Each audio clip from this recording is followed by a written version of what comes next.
All right, we're live. Sorry for the delay, everybody.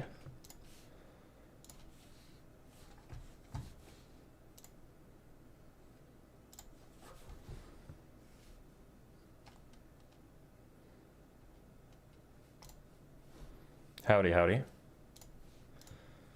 Welcome, welcome. You start yet? I just started, yeah. I know I'm late. I know.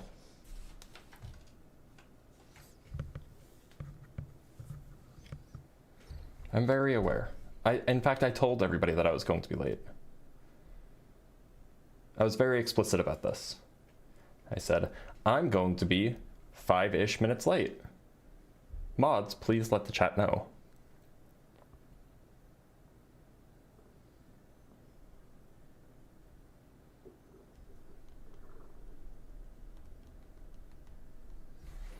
I want to Google something really quick.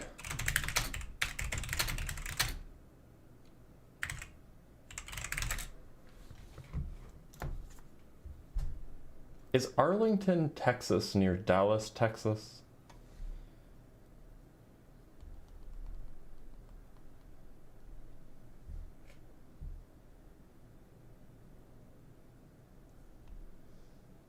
Okay.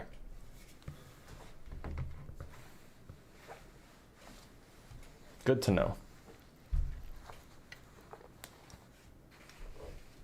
What do you think? What do you think about people saying the Bible doesn't contradict any science? Well, I can give like 2 easy examples. The other day it was only Super Chat who could comment. Is that usual? During Ask a Physicist for the second half of the live stream, I make it so that only the super fans, only the people who are like paying subscribers can comment, but that's only for the second half of the Ask a Physicist live streams. It's just a little perk that Ask a Physicist gets, or that you know, superfans / members / subscribers get, to, you know, just a little bit of incentivization. And because when I do that, it slows the chat down a lot. So subscribers, superfans, these they get basically guaranteed questions answered, because I'll see every single question. Of course, you do milking your viewers. I do Ask a Physicist for free. I used to only do it for an hour and a half, and I would do it for free. I'd do it twice a week, every day, or twice a week for an hour and a half each time. No limits on anything. I added an extra hour and a half that everybody could watch, but only paid subscribers could comment on, could ask questions in. So I'm not taking away anything from anyone. I'm just adding more stuff if somebody decides to support me. That's all.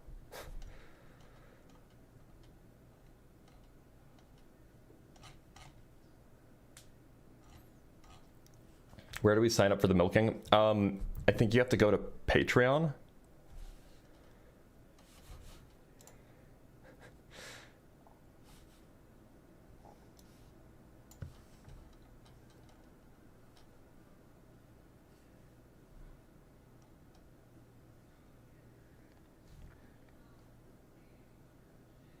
Can't help but notice there's noticeably larger traffic to the live when you talk about religion. Actually, my largest traffic live streams are when I talk about flat Earth. Those are the biggest live streams. For whatever reason.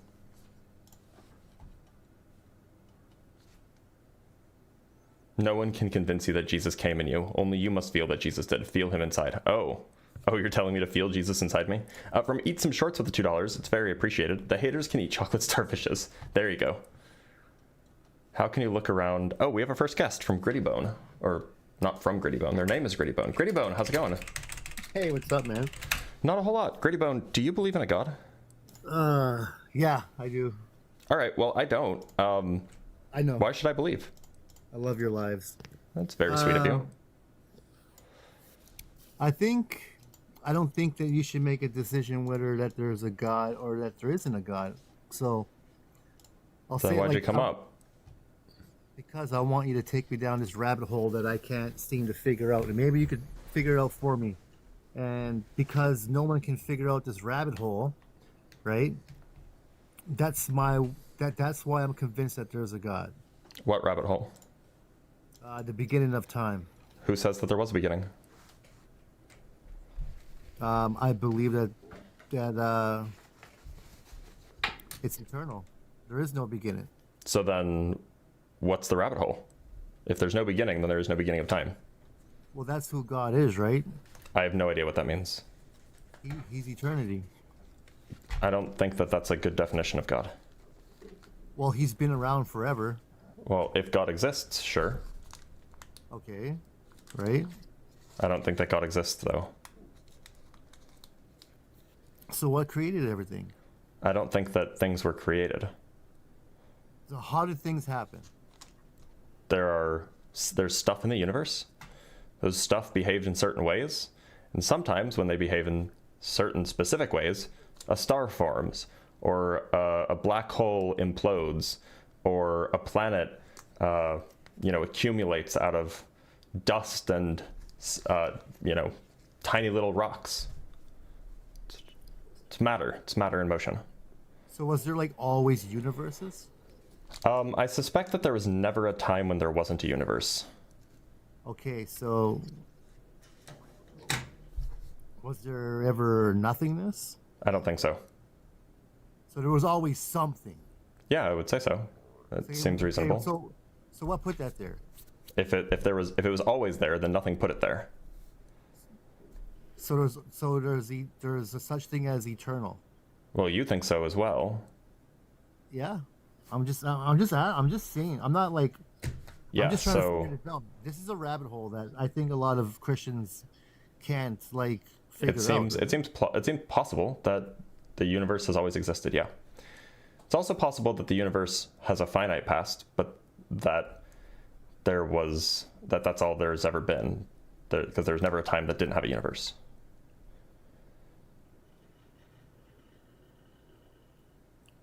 But isn't that like one of the characteristics that God has? Yeah, God also has the characteristic of having a mind, but just because we have minds, that doesn't make us God. No, but we are made in His image. If you believe in God, sure. The point is you can have two different things that have at least one overlapping characteristic, and that doesn't make them the same thing.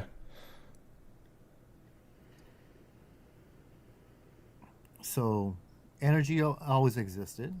Well, that's a complicated subject. Can't be created or destroyed. But sure, let's say that. Why can't that be God? Because energy is a number. It's not an entity. I mean, there wasn't always humans. I don't know what that has to do with anything. So how can entities come from numbers? I don't think that entities come from numbers. So how did entities become? I don't think that there was ever a time when there wasn't stuff. So there's always been Stuff. consciousness. No, I don't think so. So what started consciousness? Evolution. When did the Clearly it universe evolved. start? When did the universe begin to be conscious of itself? Well, I mean, we evolved something like, depends on when you count consciousness starting. Humans evolved 300,000 years ago. Likely the things before humans also had some degree of conscious experience. Conscious experience might go back hundreds of millions of years. So, did you say consciousness could have existed for hundreds of millions of years? Yeah, like, What form? dinosaurs could have had conscious experience. Small mammals could have had conscious experience. Those existed hundreds of millions of years ago. Hell, fish might have conscious experiences, in which case fish have existed for hundreds of millions of years. So where does consciousness come from? I think it is an emergent feature of brains. Where does it emerge from? Brains. Brains. Yeah. Do you think plants have some sort of consciousness? I suspect not. But you don't know for sure. Yeah.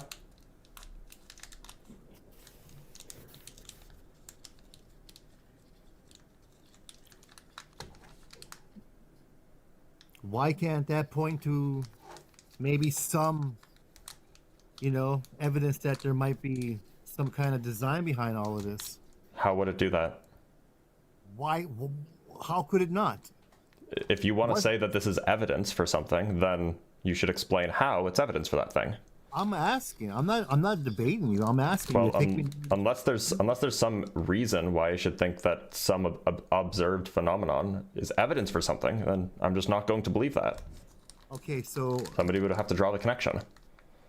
the only possible way that anything could be true or likely true would need evidence. Well, surely you shouldn't believe things unless you have reason to believe them, and evidence is one of the ways we come to that reason. Well, wouldn't that be a good enough reason for me to believe that What's there the might be reason? a God? I'm saying it, right? So Which one is the reason? What's the thing that is the reason? the simple fact that you can't prove that the likelihood of it not being from God could be true? So some fact about my ability to understand something is a reason why you would believe something? Because I could say the exact same thing about, well, you can't prove that consciousness didn't come from a unicorn farting the universe into existence. But that wouldn't give me a reason to believe that happened. Yeah, but we're not talking about unicorns, are we? If the reasoning gets you to an absurd conclusion, then you should probably abandon that reasoning. Okay, well, just hold on. Can you prove that there is no God? I never made that claim. I'm I think asking. that there are reasons to not believe a God exists. If you're asking for a deductive proof, I mean, I could offer some, but they're only as strong as the premises. Okay, so if there was any likelihood at all that there could be evidence pointing that there could be a God, what do you think some of those things in existence could be? That I don't know. if there was, But you know who would know? God would know. God No, would know but- what the evidence would be. All right, I'll say this again. If there was any evidence at all in existence, in reality, right, that could point towards that there is a God and that everything that in reality, right, exists, if there was any evidence at all that could point towards God as the designer of it, what would some of those things be? I don't know. The burden is on the person who believes that there is such a thing. Why don't you just want to answer that question? I said I don't know. Okay, so me, if I was asked that question, okay, in nothingness, right, in no existence at all, but now we're in reality, if there was anything at all to point me towards a direction that anything that I know in reality could come from God, I would choose water, air, consciousness, human beings, life, morals. Couldn't that at all be evidence that there could be a God? Well, walk me through how that's evidence. How is water evidence of a God? I'm asking, could that likely be the It doesn't sound like it. It doesn't sound like those things are related to a God.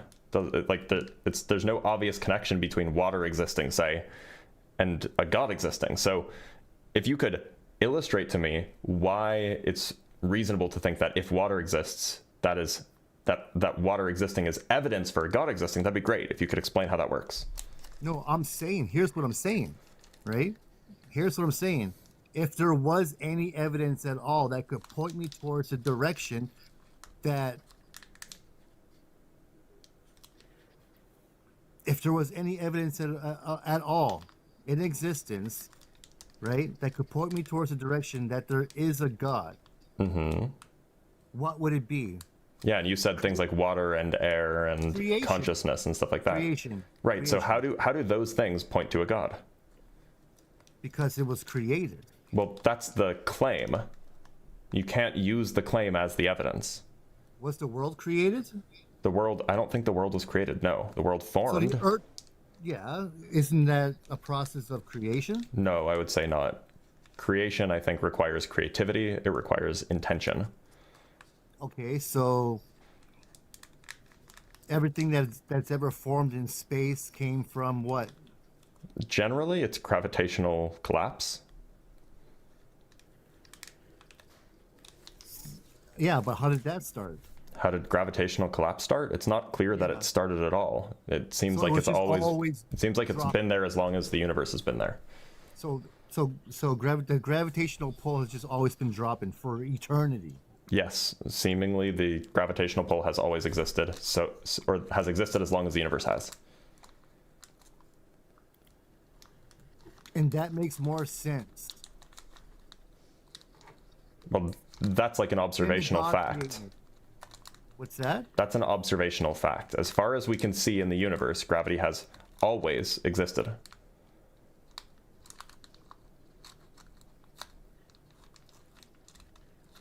From what we can observe. Yes. So like there is reason to believe that gravity has existed at all moments of time for which the universe has existed, because we have observational facts or observational data that points in that direction. So those are facts? Yeah. Like we make observations and that we see gravity existing in the past. It's a fact. Always dropping. Yeah. And we know that for sure. Yep. How? We can see it. So we can see gravitational pull dropping, so that means it existed and it was dropping forever? What I said is that we can see gravitational pull existing for the entire history of the universe that we can see. And we can see basically all of the history of the universe up until we get to around the Big Bang. Okay, so how do we see that? We look with a telescope. So we look through a telescope and we can see that the gravitational pull has been fucking falling forever. Well, yeah, in layman's terms, yeah. Well, rather it's been falling for as far back as we can see. That's supposed to make sense to me or anyone else? I mean, we can see in the sky, and when you see things further away, you're seeing them as they were longer ago, because light takes a finite amount of time to get to you. So you can see the gravity acting 13 billion years ago. Okay, so I'm looking through a telescope. I look in space. Yep. I can see a gravitational pull drop. I don't know what you mean by a gravitational pull drop. A gravitational pull is just a thing that binds stuff together. Okay, so what are we talking about here? We're looking at like galactic structures. Yeah, when we look into a telescope, we said that we could observe this, 13 billion year old gravitational pull, right? Yep. And we look at it and we see it and we say, wow, because we can observe it, that means that thing's been dropping forever. Well, we're observing it as it was billions of years ago. And to be clear, I said that we can only see that we see gravity at all moments of time that we can see. And we can see pretty far back. We can't see past the Big Bang. Whether or not there is a past the Big Bang is a different question. But for all moments of time that we can see, which is a lot, gravity has existed. Okay, so we say this now. Okay, so because we can see that this gravity function has been functioning for this long, that means it's been functioning like that forever. I'm going to assume that it's called induction. It's called inductive reasoning. It's fairly common when you're evaluating evidence. So assume for something to be happening for so long, I should just assume that it's been happening forever? Absent additional evidence to the contrary, that's a reasonable conclusion. It's a reasonable conclusion. Yeah. Because we can't know any further than that. Sure. I mean, in principle we can, we just haven't yet, but... Wait. You know what you just said, right? I said in principle we can, we just haven't yet. So we haven't got there yet. So we don't really know for sure. Well, I mean, look, we're building better and better telescopes as the years go by, so we'll see further and further as the years go by, which is further and further back in time. So you're assuming that the further that we can look back, it's going to be more convincing that... We have good reason to think that as you wind the clock back, gravitation will continue to exist because it has existed for the last 13.8 billion years. Okay, so let me ask you this, right? How long has space been there for? At least 13.8 billion years. What was before the universe?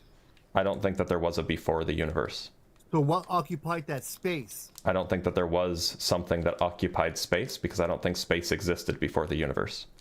So how can there be nothingness? I don't think there is nothingness. So how can there be something in nothingness? How can something I don't think there is something in nothingness. I think you're confused. No. How can something be created in nothingness? I don't think the universe was created. We've been over this. No, we haven't. We have. That was like the second thing I said. So what was the space occupied before nothingness? Space doesn't occupy anything. Space is the thing that is occupied. Okay, so, I mean, we're talking about a space, right? Yeah. Right? And space is expanding? Mm-hmm.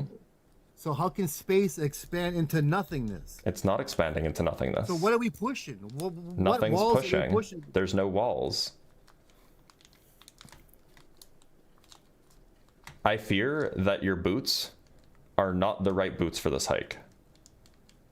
That's fine, right? This is a rabbit hole that I'm trying to figure out.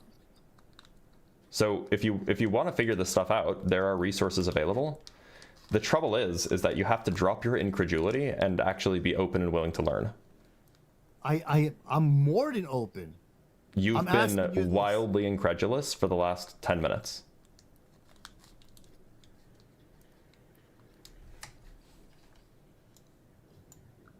Okay, but you're giving me answers like they're definite. I'm giving you answers to your questions based off of the evidence and the data we have. Okay, so I'll try this again and whatever. We don't get anywhere in less than 60 seconds. I'll just fucking drop myself. What created the universe? I don't think the universe had a creation. Okay, what put it there? I don't think anything put it there. So what was the space being, what was that space before the universe? I don't think there was a thing before the universe. So there was one time, right? I don't know what's so hard about this. Yeah, well, answer this then, right? I don't know why it's so hard for you to answer this.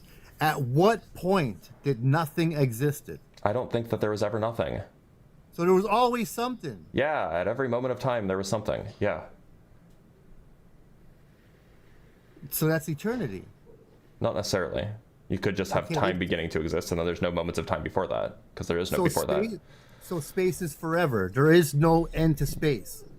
Well, those two things are separate, but in not possibly, separate. well, there being It's an not end to space separate. is about its size. It's about whether or not you can keep going forever. There being space being forever means something like that space has existed for an infinite number of seconds, for example, and that's not. I'm not necessarily sure that that's true.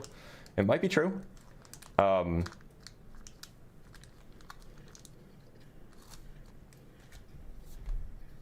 So you don't know. Yeah, I don't know whether or not the universe is finite in the past or infinite in the past, but in either case, I don't think that there was ever nothing. So if we could, if we're looking at eternity here, you're telling me I could look at through a telescope that only goes back, I don't know, 13 billion years ago? What about the other quadrillion billion years before that? Someday are we going to have a telescope that's going to see that far? Possibly, yeah. It'd probably But be a not right gravitational now. wave telescope. So Yeah, so possibly. to be safe, right? So to be safe, we can't say that there is no God. Those two things seem completely unrelated. Why? You're saying we don't know about this thing, therefore we don't know that God exists? Those are not related Yeah. ideas. How?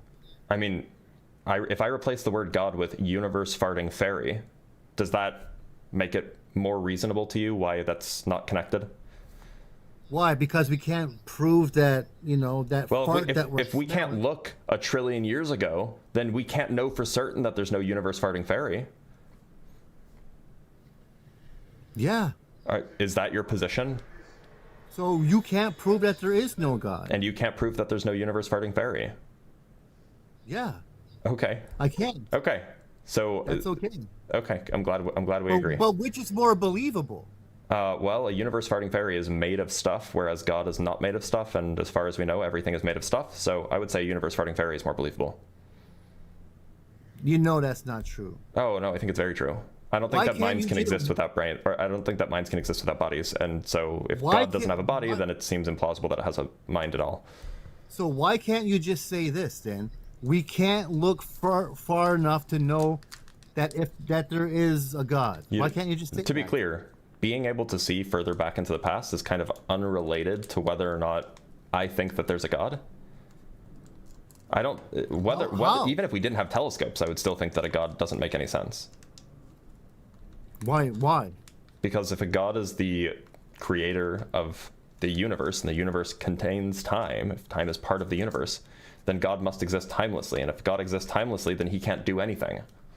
because timeless means static. It means unchanging. It means unable to take action. It means, unchanging is the right word.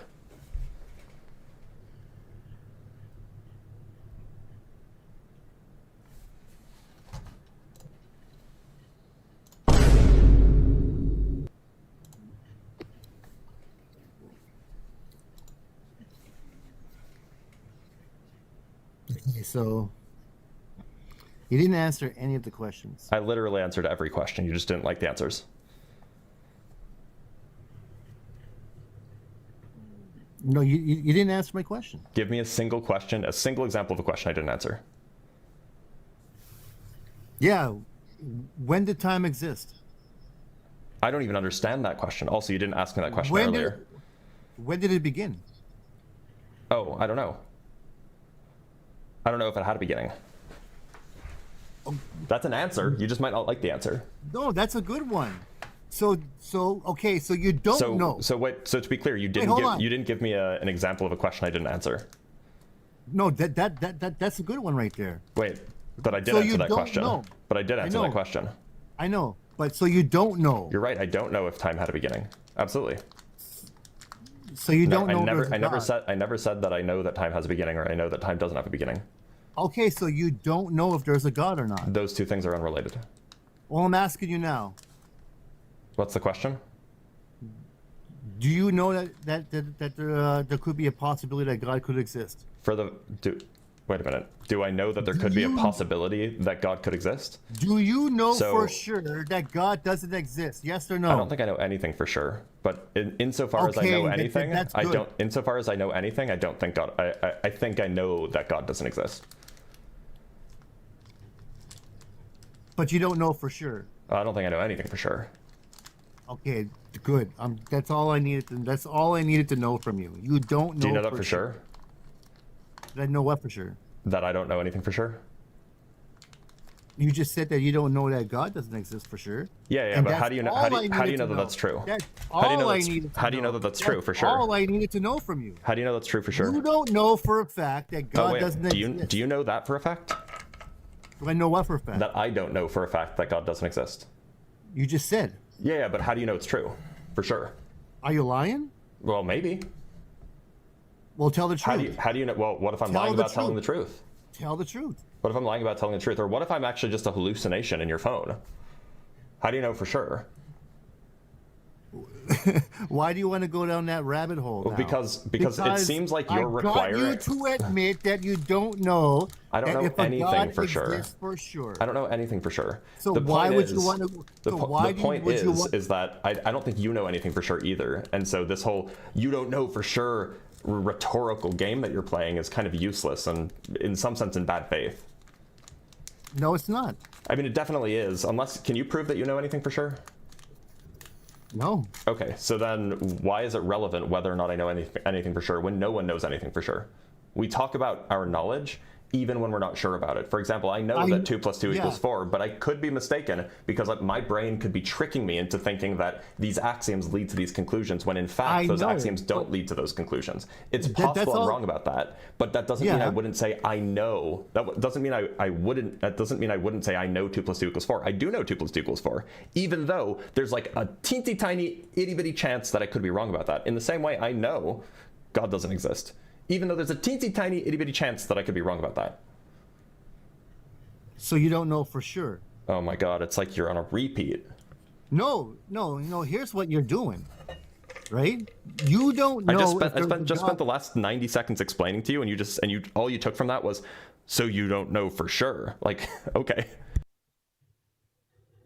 Well, look what the prompt says. I'm an atheist. I don't believe that a God exists. Well, that's not in the prompt, but yeah, that's true. I don't believe that a God exists. You're right. But that's what an atheist means, right? An atheist is someone who doesn't believe that a God exists, yeah. But they don't know for sure. I mean, I'm not here to tell you about the mind state of other atheists. I'm just telling you about me. Yeah, I'm asking you. You don't know for sure that there's that a God I don't think one can know for sure anything. Could a God exist? In what modal scope? Anyone at all. So, like, physically, no. Metaphysically, I don't think so. Logically, I suppose. So why can't they exist in the physical? Oh, because it would violate laws of physics. God created the physics. That would be a violation of laws of physics, hence why it can't exist physically. So if he can create physics, why can't he bend its reality? Because that would be violating the laws of physics. It seems So like you he don't makes- know what physical... No, but here's what it you're doesn't. saying. It seems like you don't know what physical Here's what- modality is. No, but here's what you're saying. God created the laws of physics. Now he can't reverse them. No, I'm saying he can't even create them because that would violate the laws of physics. How do you know that for sure? Because that would break the laws of physics. The laws of physics are by definition uncreated. But if a God least that in you the don't know, physical modality. but if a God that you don't know for sure can exist, I don't think you understand what physical modality is. yeah. Well, if it's possible that God created everything, and if He created the laws of physics, I don't think what's it's holding possible. Him back? I don't think it's possible in a What's physical modality. What is holding Him back, right, from bending that reality In a physical modality... in any reality? Okay, I said physical modality. In a physical modality, the laws of physics are absolute. They cannot be violated. Hence, the God can't exist. Absolute. In a physical modality. Okay, so you're saying that God doesn't exist for sure. In the physical modality. Yeah, it's wow. not. This is not possible in a physical modality. Yeah. Why couldn't He do that? If any, Because if then it'd be God could violating make- the laws of physics. That's just what a Okay. physical modality is. Oh my god. Yeah. So if God, I think you have some reading to do, anything, Gritty Bone.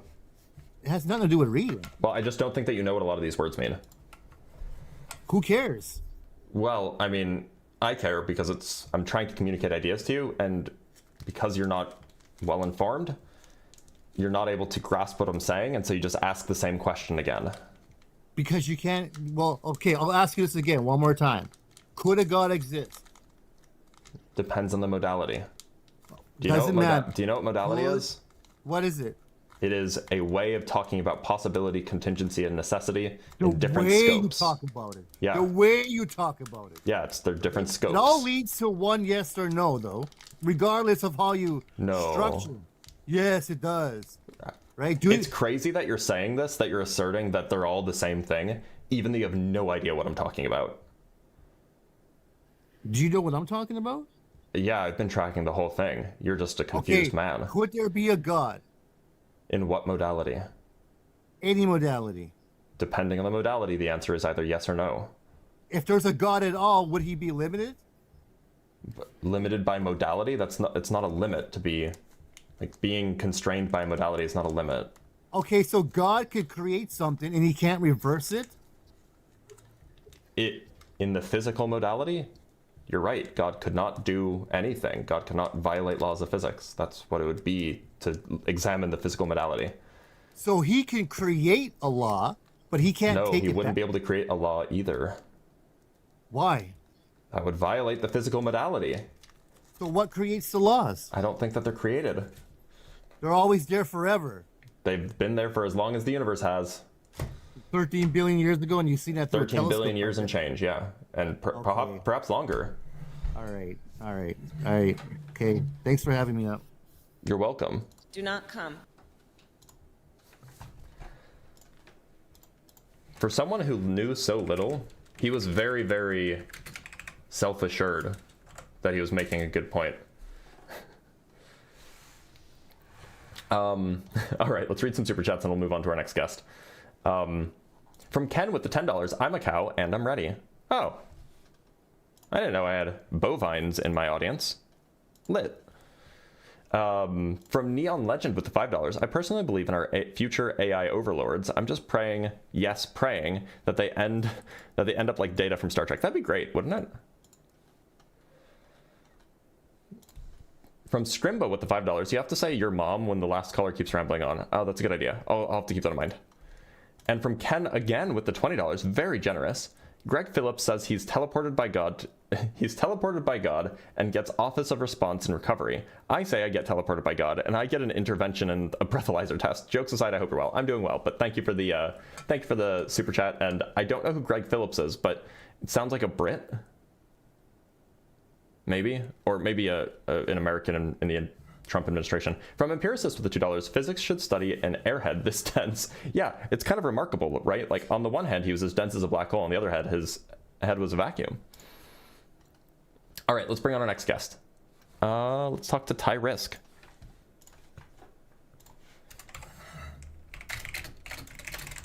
Ty Risk. Ty Risk, how's it going? How you doing, man? I'm doing all right. Ty Risk, do you believe in a god?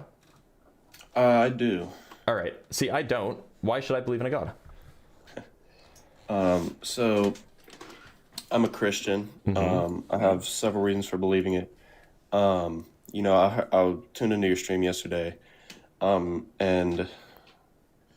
I don't think I'll use the Bible for this because you probably have a much greater knowledge of the Old Testament, and you brought up a lot of contradictories to the Bible that I didn't know off the top of my head. So you have a greater knowledge than me. You're a smart guy. Oh, I appreciate I'm gonna that. try to keep it more. I'm gonna try to keep this conversation more intuitive. Sure. And one of the problems that I have with one of the things that you said was that you thought that the universe could have always existed. Yeah, I think that's possible. I think that we can logically say that's not the case. How do you figure? Have you heard of the Infinite Hotel? You mean Hilbert's Hotel? Hilbert's Hotel, right? Yes. I have heard of it, yeah.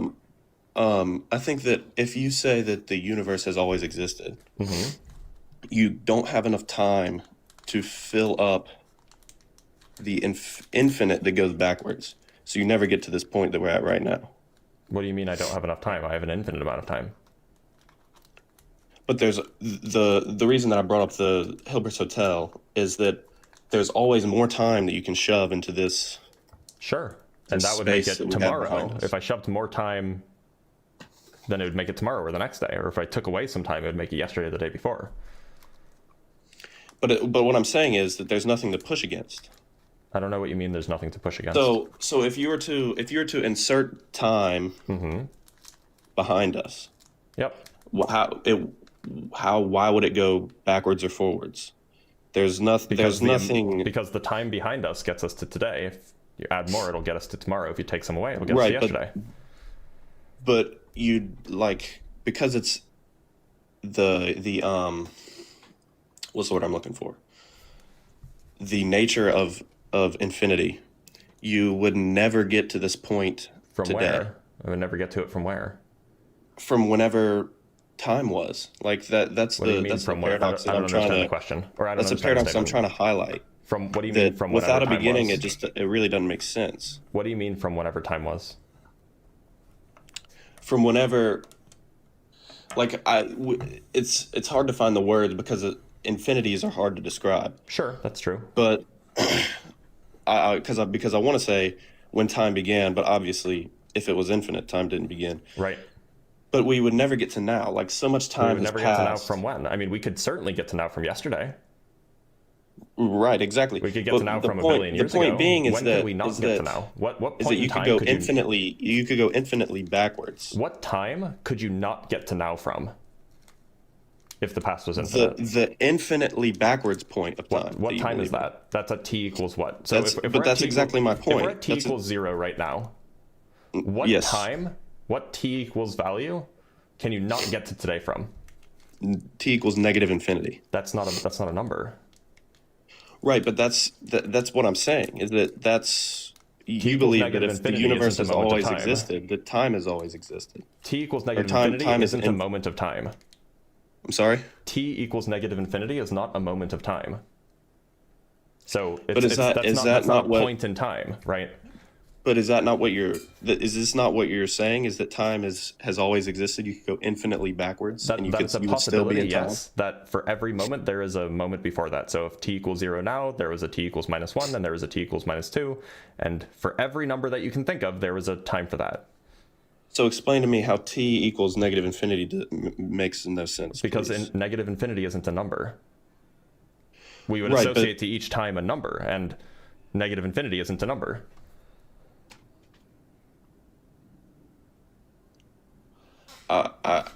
I think I still don't understand because I mean, infinity is not a number, right? right, but in all math equations, you can have approaches like You can have in high school asymptotic calculus. behavior, yeah. I learned x approaches negative infinity. Yep, that's asymptotic behavior. Right, and how does that behavior not apply to time? Negative infinity is not a number. So what is true is that, I mean, if you've taken calculus, it's great, because what we can say is we can say that as x approaches negative infinity, or let's say t. So as t approaches negative infinity, you can always get to now from the value of t. That's certainly true. And that is assuming that you're starting somewhere. And you're saying that the universe did not have a start. How is that assuming that you're starting somewhere? You're saying what? But I'm sorry. What you said is, where can you start and not get to now? Yeah. You are starting somewhere. But and you're saying that the universe did not have a start. Yeah, that's true. And so that's there's an infinite number of backwards we can go. Yeah. So there's an infinite number of backwards that we can start at. Yeah. And it keeps going back, and it keeps going back, and it keeps going back. Right. Any place that you choose that you want to check if you can start there, you'll find that you'll succeed. Right. Except for the infinite one that goes back. There isn't an infinite one. All the way back. There isn't an infinite one. It's just that there's an infinite number of possible start places in the past. Of like where you can start your clock. You can start wherever you want. Like I could start my clock now, or I could have started it yesterday. I could start it in the future, tomorrow. But the point is that there's an infinite number of days that I could choose to start my clock from, and at every single one of those days, I could eventually reach here. Yes, I understand what you're saying there. And then, therefore, if you chose one of those days to start your clock, would that not be the beginning of the universe? No, because there would be days before it. But, right, so then you choose the day before it. Yeah, okay, and then that's from not, that day before then it, that would be the beginning of the universe? No. I'm sorry, I missed what you said. So regardless of which day you choose, you'll be able to get to today eventually. Yes, and you have therefore chosen a day, and that is now the beginning of the universe. Start. I'm just saying that's when we're starting our stopwatch, right? Sure, but I think we're at an impasse because you keep saying that you can choose a day to start at, and I'm saying yes, that day would be the beginning of the universe. So look, you said, but no, there's days before that. And I say, okay, but then choose those days. I'm not saying that the start day is when the universe starts. I'm saying that's when you start your stopwatch, right? Your stopwatch is counting how long it takes to get to now. Yes, but then I'm saying, but then you also say, but there's days before that you can choose. Yeah. But those are the days. You could have chosen those are the days you could start your stopwatch. Yeah, you could choose any day, and you could start your stopwatch any day in the past. And it's just, I still think that. So do you know who William Lane Craig is? William Lane Craig, is this the atheist that he's a Christian. Died? He's a Christian. This is the Christian that died recently. I don't think he died recently. Okay, then I obviously don't. Did he die recently? Different. No, he's still alive. No, I'm thinking of someone different. So William Lane Craig is one of the people who kind of brought up this whole Hilbert's Hotel thing. He's probably the reason why you know about Hilbert's Hotel at all. He's a Christian. Okay. He defends this idea that you can't have an infinite past. But even he thinks that there's no logical contradiction in having an infinite past. He thinks that there's some metaphysical restriction. But as far as I'm concerned, he's not able to articulate well why there's a metaphysical restriction there at all. Interesting. That's something that I've debated in my head, and obviously I'm not smart enough to contradict myself. I'll concede that point to you. So another problem with something that I had, that what you said, is one of your logical contradictions to God, which is the natural thought process of change has to happen through time. Mind states are either changing or unchanging. Yep. And so therefore God cannot have created the universe because he would have to have changed his mind. Yeah, basically. I have that corrected, right? Roughly. I mean, if you say something that doesn't follow, I can correct you, but it's roughly right. Sure. So again, I think that the assumptions, or maybe the phrasing that you make in there, is also incorrect. I can pull it up if you want. And you can tell me which premise you reject. Sure.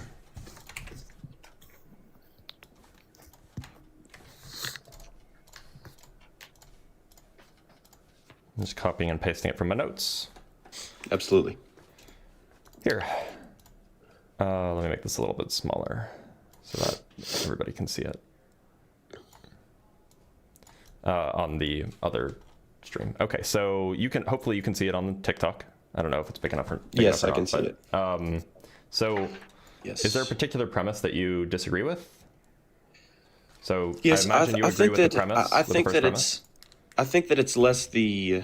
I don't think it's the verbiage. I think it's sort of the assumptions behind the verbiage. Well, so I mean, look, this is a valid argument. So if you want to Yes, reject the absolutely. conclusion, you have to reject one of the premises. So which premise Okay. do you think that is not true? Well, let's see. Let me read them in.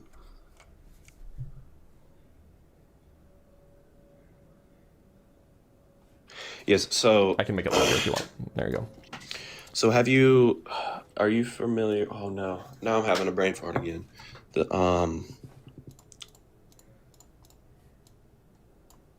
I forget the term. It's something to do with your ability to become something. You mean humans? you mean act and potency? That's that? not exactly not exactly the term I was thinking of. But I'll explain it, and it should make sense. Humans have the ability to become many different things. Like me, I have the ability. When I was a child, I had the ability to become 6 foot. I had the ability to be 5'9". You know, I had the ability to be these different things, or the possibility to be these different things. It's not the ability; it's more possibility. And then there's also actuality. So in actuality, now I am like 6 foot. Yeah, you 2, mean I act think. and potency. You mean it. Yes. Okay. So I'm which sorry. which premise is it that you reject? The premise that I reject is that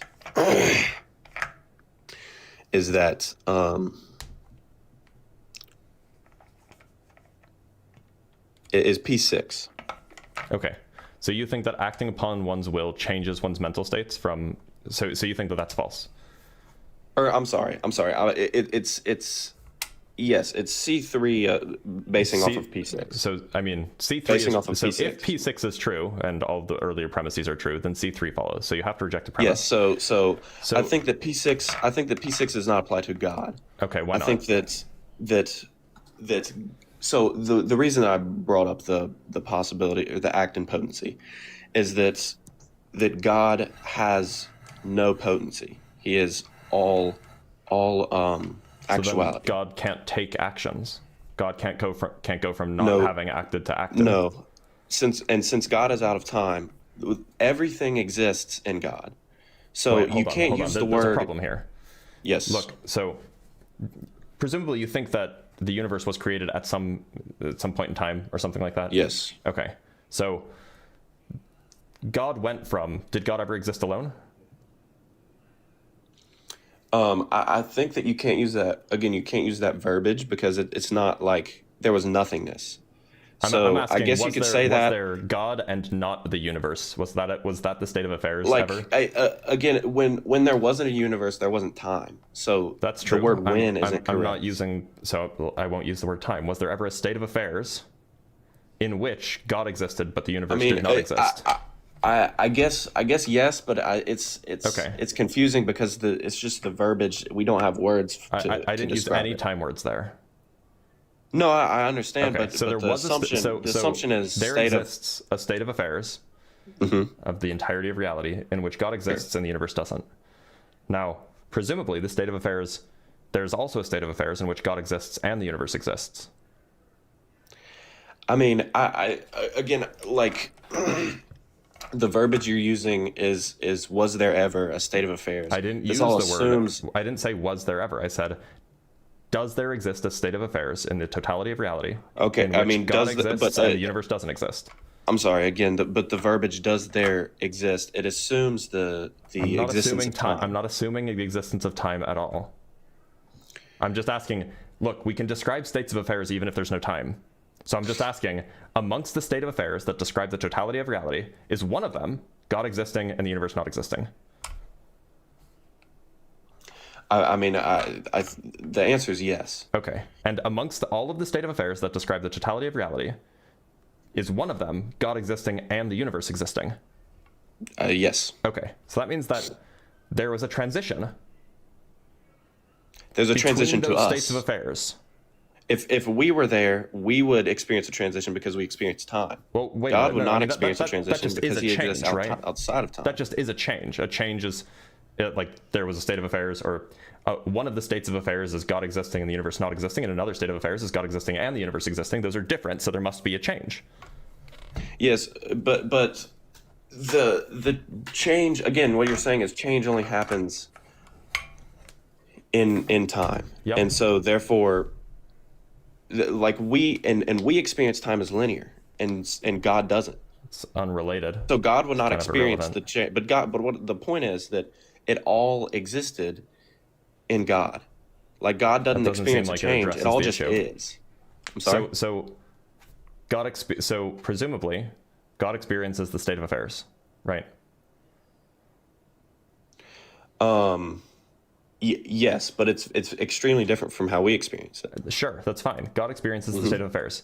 If the Yes. state of affairs, if one of the state of affairs that God experienced, or God experiences, I don't want to use time words, is being alone, and another state of affairs that God experiences is God not being alone, instead there's a universe there, then there's a change happening in God's experience. But they're happening in God's eyes. They're happening at the same time in the same moment. No, now. they're not. There's no time. There's no Right, at the same time. That's what I'm saying, is that we can't use words like this. We can only use it in analogous language, and that's what I'm trying to. I mean, clearly there is something different between the state of affair where God exists and the state of affair where God and the universe exists. And so all I'm saying is that difference can't occur if there's no time. That difference can't. Right, They can't time coexist without starts, time. and all of a sudden this is. You can't have a change happening in the absence of time. Yes. And in particular, God's mental state, while alone, is something like, I am alone. And God's mental state while the universe exists is something like, I am here and so is the universe. At least that's one of the mental states. And that is a change of mental state. The mental state is different. But the point that I'm trying to make is that we as humans see the change because we experience time linearly. This And has God- nothing to since do with God the is linearity outside of of time, or since God anything. is The outside point of is time. the mental states are different, right? But since God is outside of time, it all exists. All of what you're saying exists. Does Like God within ever God. Does God ever experience being alone? Does God know what it's like to be alone? I think that he does. Okay. How does God know that? If he wasn't sorry, let me rephrase. If God knows what it's like to be alone, presumably that means God has some sort of alone experience. Sure. God also knows what it's like to not be alone. Sure. Which means it's, in some sense, God has some sort of not alone experience. Okay. When God, I'm using when, but don't infer time there. During the alone experience, God's mental state was being alone. He had the alone mental state. No, I would disagree with that. I think that Did God as have humans, the we alone have to mental experience. state? Did God have the alone mental state and the not alone mental state simultaneously? I believe he did. Okay, so then God can believe true contradictions, or God can believe contradictory claims or contradictory things, because God can't be both alone and not alone. God can't. I'm sorry. God You cannot said. have both I'm sorry. those mental I states. misunderstood what you said. You said mental state. I thought what you said mental state. I was thinking knowledge. The alone and not alone mental state at the same time. I think there is a completely. I think that it's not. You can't confine it to those two. I think that it's different. I mean, that's a true dichotomy. It's either Well, I mean, either, again, but either something but is you're alone or not but you're alone. confining That's a true it. You're dichotomy. confining God's mental states to the mental state of humans. No, alone is And not. we have to- Alone is but not the- but the a point- uniquely the point human being- thing. Alone is just a description of whether or not a thing whether or not there is stuff external to a thing. But the point is that we can experience, or we cannot experience, two different mental states. And I'm sorry, let me Contradictory mental states. You're right. We can experience an alone mental state and a not alone mental state, except in two different periods of time. And since Yep, God is that's outside true. of time, since God is outside of Wait a time, minute, it's simultaneous to him. Well, it can't be simultaneous, even if we grant that that's not intended to be a time word. It can't be simultaneous because then God would be experiencing contradictory things, which that's impossible, right? That is a violation of the law of non-contradiction.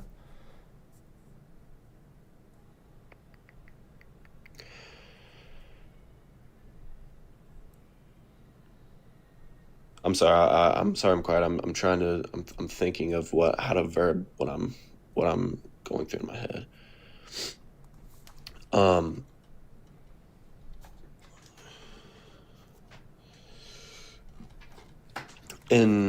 In my head, I see it like almost like a blanket, to where God is covering all of this universe and also the nothingness that was before. And again, it's hard to verbalize it because there's not words. Right. So then But at the God same never time, has he's the experiencing all of it. So God, it's all God never part has the alone experience. in a way, yes. So then there was never a state of affairs where God was alone. I mean, again, it's in a way, what you're saying is true, because And if that's the case, then there's no time. Then the universe has always existed.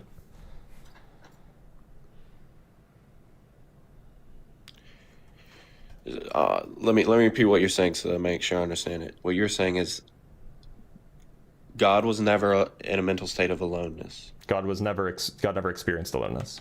God never experienced aloneness. Mm-hmm.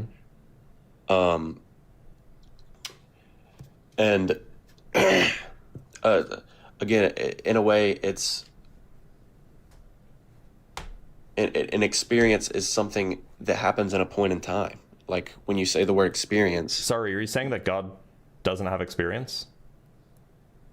But I'm saying the way that you're describing experience is the way that humans experience. I'm just saying there's a state of affairs. There's a way that the world is. If God's there, then God would have an experience of that way the world is. Yes, but how you're saying it is that God cannot be simultaneously there and here, and he is. Look, so during the state of affairs, like either there is a state of affairs where God exists alone or there's not. Sure, but let me. It's not a pivot. It's sort of a different point. God exists both in this time that Albert Einstein was alive and that Albert Einstein is dead. God doesn't exist in time, I thought. I'm sorry? I thought God didn't exist in time.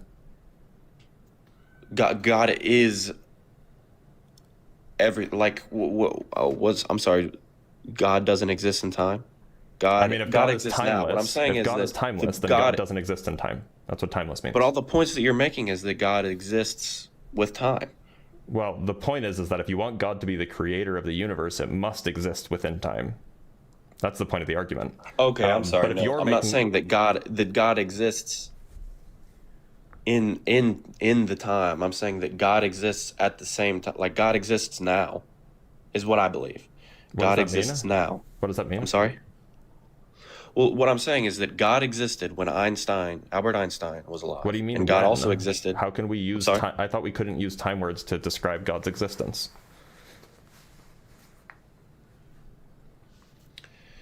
But you are you not? You're saying that Not mental I'm state trying is not time to. words.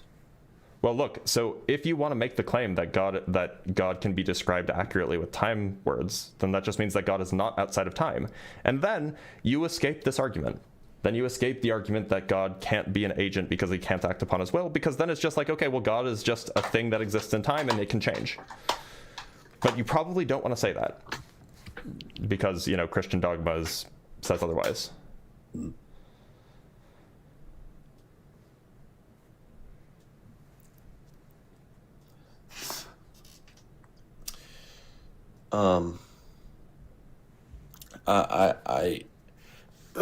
I don't think that I fully understand what you're saying. Look, so that you have two options. Hopefully this will clarify. One option is God is timeless, meaning God exists outside of time. God is not a part of time, meaning Yes. God cannot change. There's nothing about God that can change, including God's mental states, God's relations with states of affairs.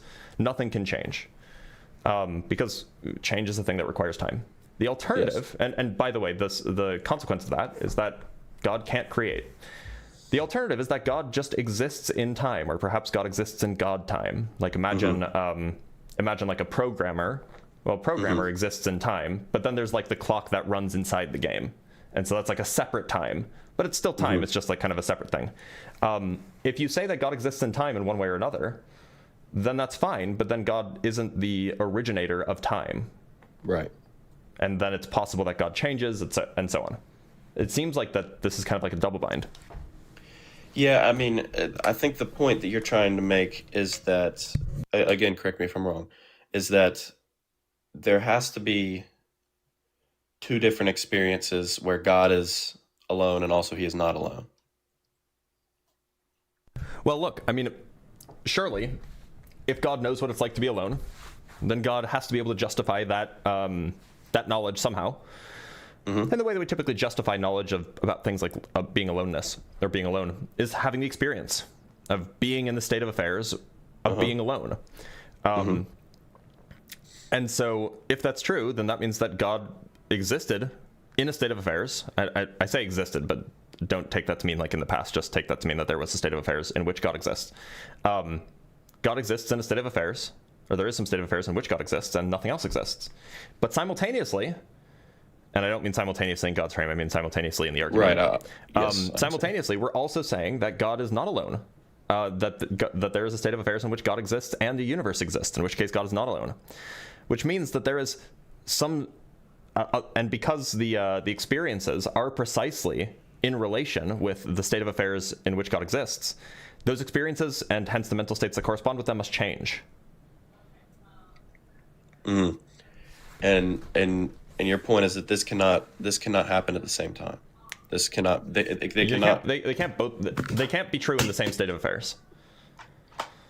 Okay. And there's only again, one state of again, affairs I think for it. that There's only one I state think of that affairs would for be timeless God. absolutely true. I'm sorry. In some sense, there's only one state of affairs for a timeless God, right? Yes. And so you can't have both. You can't have both being alone and also not being alone. Those would be two different states of affairs. Yes. I mean, again, I think that's absolutely what you're saying is absolutely true for humans. We can't be in two state of affairs at the same time. Like we're special pleading. I'm sorry. It seems like we're special pleading then. Can you explain that term? Special pleading is when you say, but even though this is logical, it doesn't apply to God.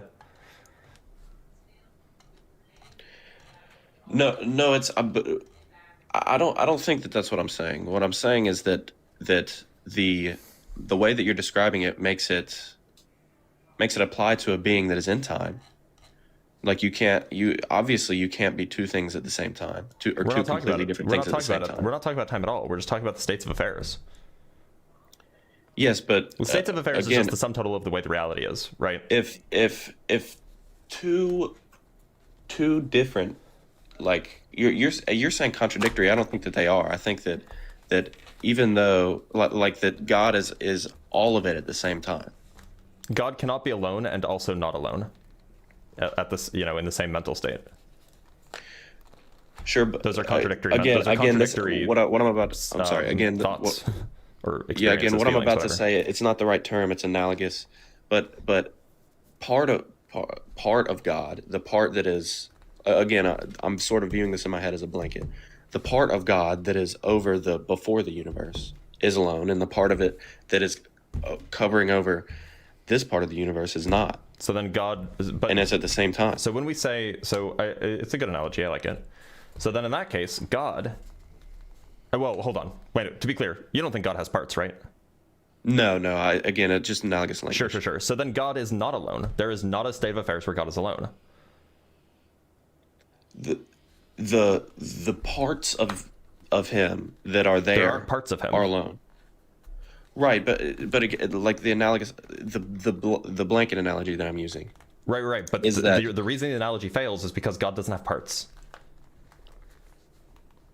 Yeah, yes, but he, like, I believe that God is omnipresent, so he is in all of this time at the same time. Right, but so God as an entity is a single entity, and so that entity is not alone. There's never a state of affairs where that entity was alone. Yes, back to my omnipresent point. Like, the way that we have to think of it as humans is that the part of God that is present at, like, there is a different part of God that is present at Albert Einstein than there is here in this very moment. You don't want to say that because God doesn't have parts. Right, but again, the analogous language that I'm saying is that since he is omnipresent, the way that we sort of have to think about it in the analogous language is that part of him is where, I don't know, Genghis Khan is now, and part of him is here now. And again, the language doesn't quite, it can't describe it fully. Look, so when we talk but about God is covering all of it. God is a singular being, no parts. So when we talk about God is never experienced aloneness. There's never been a state of affairs in which God experiences aloneness in this view. Because in that sense, if you just look at the whole blanket is never not covering anything. Yes. So God has never experienced aloneness.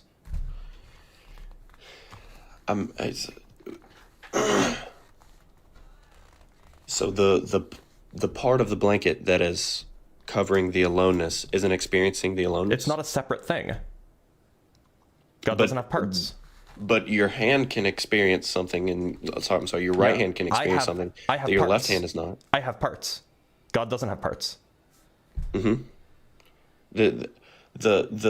In order for God to experience aloneness, it would have to be the whole God, because God doesn't have parts.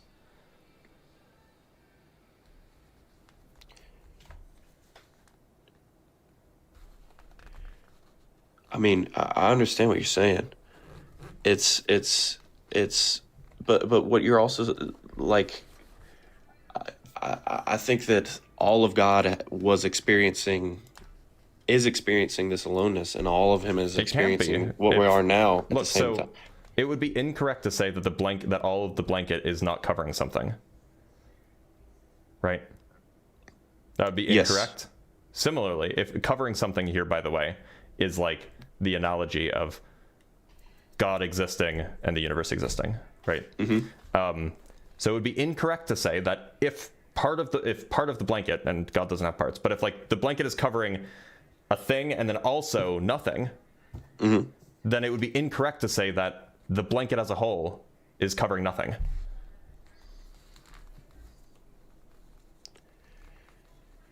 I mean, yes, I assume that in the terms of the blanket, yes. And so by analogy, God has never experienced aloneness. In that analogy. Okay, is there some other way to understand how God could have experienced being alone? Or could be in a state of affairs of being alone?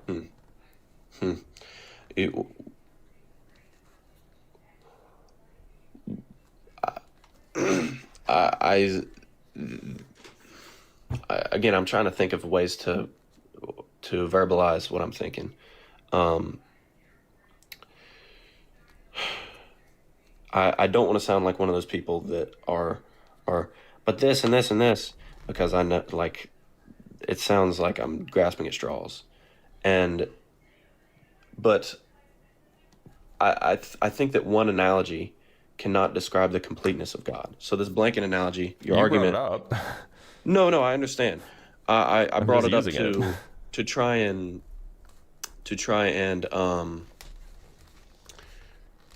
visualize one of the points that I'm making. And I think that what you're saying makes sense in that analogy, but I don't think that you can apply what you're saying to God and it still be Why true. not? Because Unless there's some distinguishing factor, it's just not clear yes, why it the wouldn't blanket, apply. the blanket is covering both. God is beyond our comprehension. Okay. And so then why do you believe anything about God?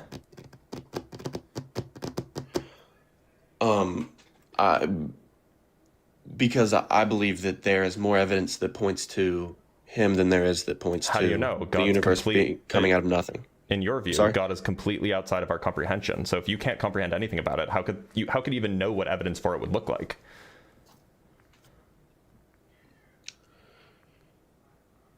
I mean, it's the same way. You could say in the same terms, rocket science is completely out of comprehension for a 3-month-old, but they know what a rocket looks like. But then it's not completely out of their comprehension because part of comprehending rocket science is knowing what a rocket looks like.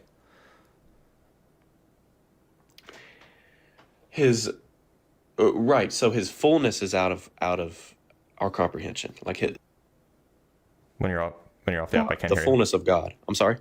I don't know what you mean by the fullness of God. Again, it's a term that I'm trying to use as an analogy. Like, we cannot comprehend all of God, but we can see what he looks like. That We would see imply that creation. God has parts. Yeah, that's why I preface that with the analogous. So if God doesn't language. have parts, then there's nothing to say that if God doesn't have parts, if you can't comprehend God, if you can't comprehend God in God's fullness, then you can't comprehend God at all. Because there's no sub-part of God that you what? could comprehend. Right. No, I don't think that's... In analogy with the rocket, right? So when we talk about rocket science is a broad field that has a lot of different parts to it, right? So Yes. part of it is like what a rocket looks like. That would be like a really basic part of rocket science, but Yeah, it would absolutely. be really basic, but it'd be part of rocket science. And then another part would be like how the engines function. Another part would be like how the fluids flow and the fuel lines and all, Yeah. and they mix. So the point is a baby could comprehend part of rocket science because rocket science has parts.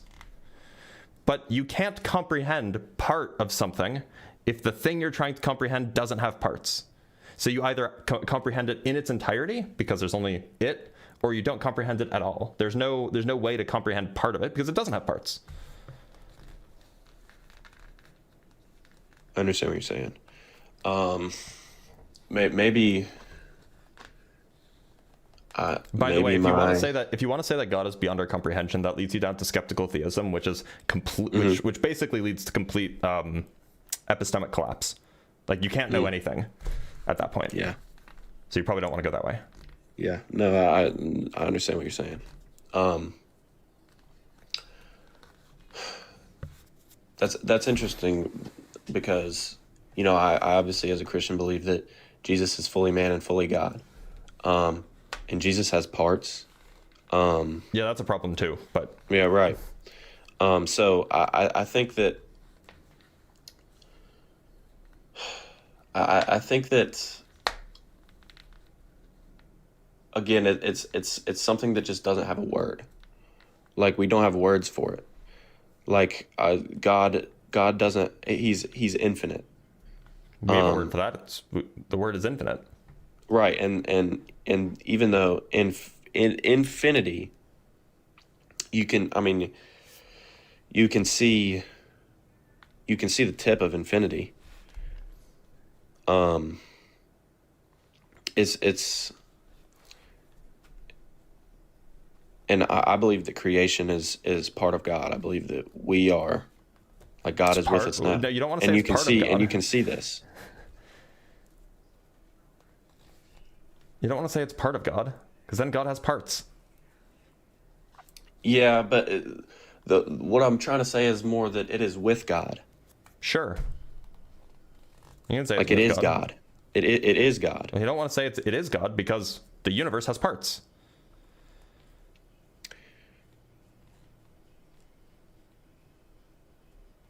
But can we not all be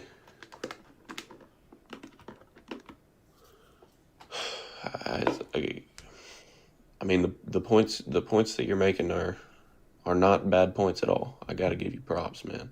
You're a very learned guy. I appreciate that. But look, the point is that a lot of these like Christian dogmas and like kind of traditional Christian dogmas, God is outside of time, God is God doesn't have any parts, God is unfathomable. All of these ideas, they sound good as sound bites, and if you don't think about them too hard, or if you only hear them in poetic contexts, then like sure, they're reasonable. But the moment you start poking at them, everything stops making sense. Like you run into problem after problem after problem, which is why, the reason why these dogmas evolved or developed, I should say, they didn't really evolve, but the reason why they developed is because the original conception that like the ancient Hebrews had, and arguably, well, probably not by Jesus' time, but the conception that the ancient Hebrews had was that God was like a powerful dude, kind of like Zeus. He was just like the most powerful amongst many.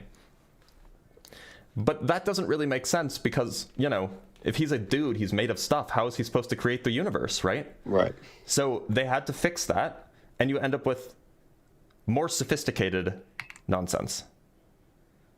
So I don't know. That's my take. I think that this is probably the kind of thing that is easy to say and hard to make any sense of because it doesn't make sense. Right. Yeah, I think that's like that. I think that's where I have to stake. Like that's where you stake your whole argument off of, is that it's unknowable. But if it's unknowable, then you get complete epistemic collapse. You can't know anything. Yeah, but I mean, I could say the same about atheism. I don't think so. Atheism doesn't ground itself in something that's fundamentally unknowable. I mean, atheism isn't a single worldview. The reason I say that you get to epistemic collapse is because if God is unknowable, then you can't know that God is not deceiving you about everything.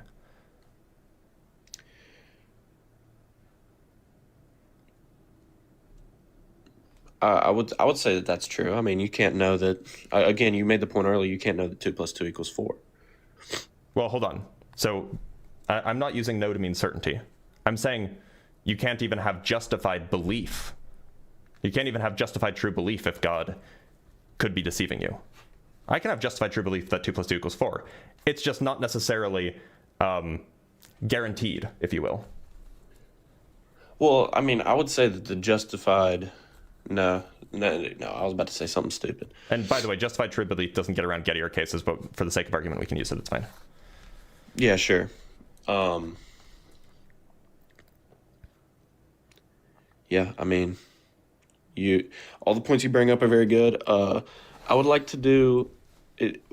Do you, like, if I came back in here and requested again, would I be able to be let back in? Because I would like to do some research and come back into these points. So that'd be fine in a few weeks. I'm not doing this topic again for another few weeks anyway, because I'm gonna be going on vacation soon. So if you come back next time I'm live, which will be like the middle of June, then sure. Yeah, I'd sure. be happy to bring it up. Thank you for the conversation and being respectful. Of course. I'm gonna research this, and I'll come back. Thank you, sir. Of course. Have a good one. He was polite. I mean, it was a little bit like pulling teeth. But, I mean, it's hard to get out of those things. So let's read some super chats and we'll bring on our next guest. Well, no, so I will be live. I leave on Wednesday and I won't be back till June 9th or something. It's just I won't do the God topic because I'm leaving on Wednesday, which is before the God topic. Pulling teeth is not a Metallica reference. That's like a dentist reference. From Christopher Sanford with the £5. I don't think I've ever heard a caller mathematically refute their own argument with infinite data points. That's genuinely impressive. It happens sometimes. From Dr. Fudge, thank you for the $20. I think it should be highlighted that his objection to infinite past is basically that it's unintuitive. Yet here we have him constantly having to hedge around his view on God's experience being incomprehensible. Yeah, that's true. That is true. From Ellie L's with the €5, a problem with these callers arguing about not using time language is that once you also make them avoid the language, they can't explain shit. Yeah, so, I mean, like, I think that we generally have to agree that if we're talking about timeless stuff, sometimes it'll sound like we're using time language, and we just have to be charitable and recognize that we're not intending this to be time language, it's just how we use these words. From Mo the Quantifier with the $5, whereof one cannot speak, thereof one must be silent. Ludwig Wittgenstein. That's a good point. I like that. Maybe I should read Wittgenstein, or maybe not, because Wittgenstein is dumb. I kid. Shay, welcome to the fan club. I just saw the notification pop up, so that's rad. I kind of assumed that you would have been there already, though, to be honest. From Optopoppet with the $20, P1, God doesn't have parts. P2, a mind is a part. P3, a mind is required to experience. Conclusion, God doesn't experience. P4, experience is required for desire. Conclusion, God can't desire. So the correct answer from an apologist perspective is that God is identical to his mind. And the mind is the entirety of God. It's not a part. It's not a proper part, I should say.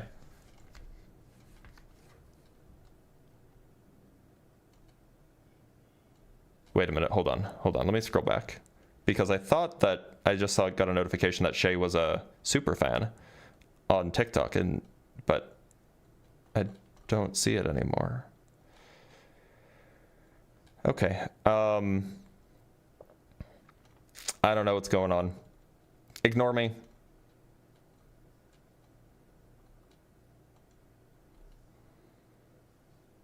For what it's worth, though, I am aware of Anesthesia by Metallica. I'm aware of the song. It's just not that is not a Metallica reference, right? From the Rabbit Squirrel Sage with the $2. Why do they argue God has no parts? Seems bad. It's a divine simplicity thing. It actually is like it's sort of like a Catholic thing. But if God has parts, then it seems like God depends on those parts, and God could be different, and they want to say that God can't be different. So there's multiple shays. From Eat Some Shorts with the $5, God's infinite tips on all the parts. No wonder he's trying to enter everyone all the time. Ooh, got him. Oh, there are other shays. That's true. And from Pat in the chat with the $5, ChristianBrain.exe has encountered a problem and needs to reboot. Wait, sorry, and needs to do more research. Look, I encourage people doing more research. We should encourage people to avoid that. That said, these are hard questions, and so these are the kinds of things that can lead people away from faith. So, you know, if he wants to dig more, by all means. All right, let's bring up our next guest. We have some guests on Discord. I wish it told me what order they joined in. I wish I had that information. Maybe I can get that information.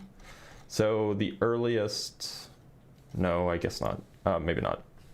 One moment. All right, let us bring up MJRD. MJRD, you're on the show.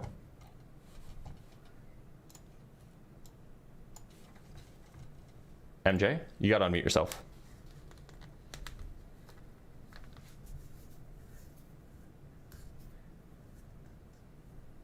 MJ, can you hear me? Hey. Howdy. All good. MJ, do you believe in a God? Yeah, so just a context here, I'm just, doom scrolling, and I just stumbled upon this live stream, so yeah, figured out. Sure. So Try. So MJ, I don't believe in God. If you do, why should I believe in the God that you believe in?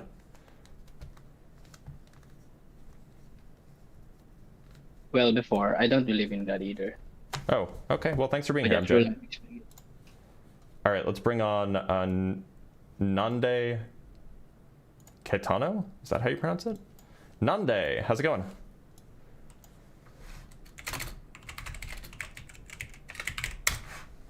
Nande? Nande? Nande? Nande? Ooh, Nande. I've been watching too much anime. Kidding. All right, looks like Nande's not showing up. All right, let's bring on a guest from TikTok then. Let us bring up Matthew. Got me. Matthew Davids, how's it going? What's up? Not a whole lot. Matthew, do you believe in God? I do. All right, I don't. Which God do you believe in? I believe in the Abrahamic God. All right, why should I believe in that God? We have many reasons to believe in this God. Give me your best. Well, yeah, I guess. Well, I mean, they're all equally valid.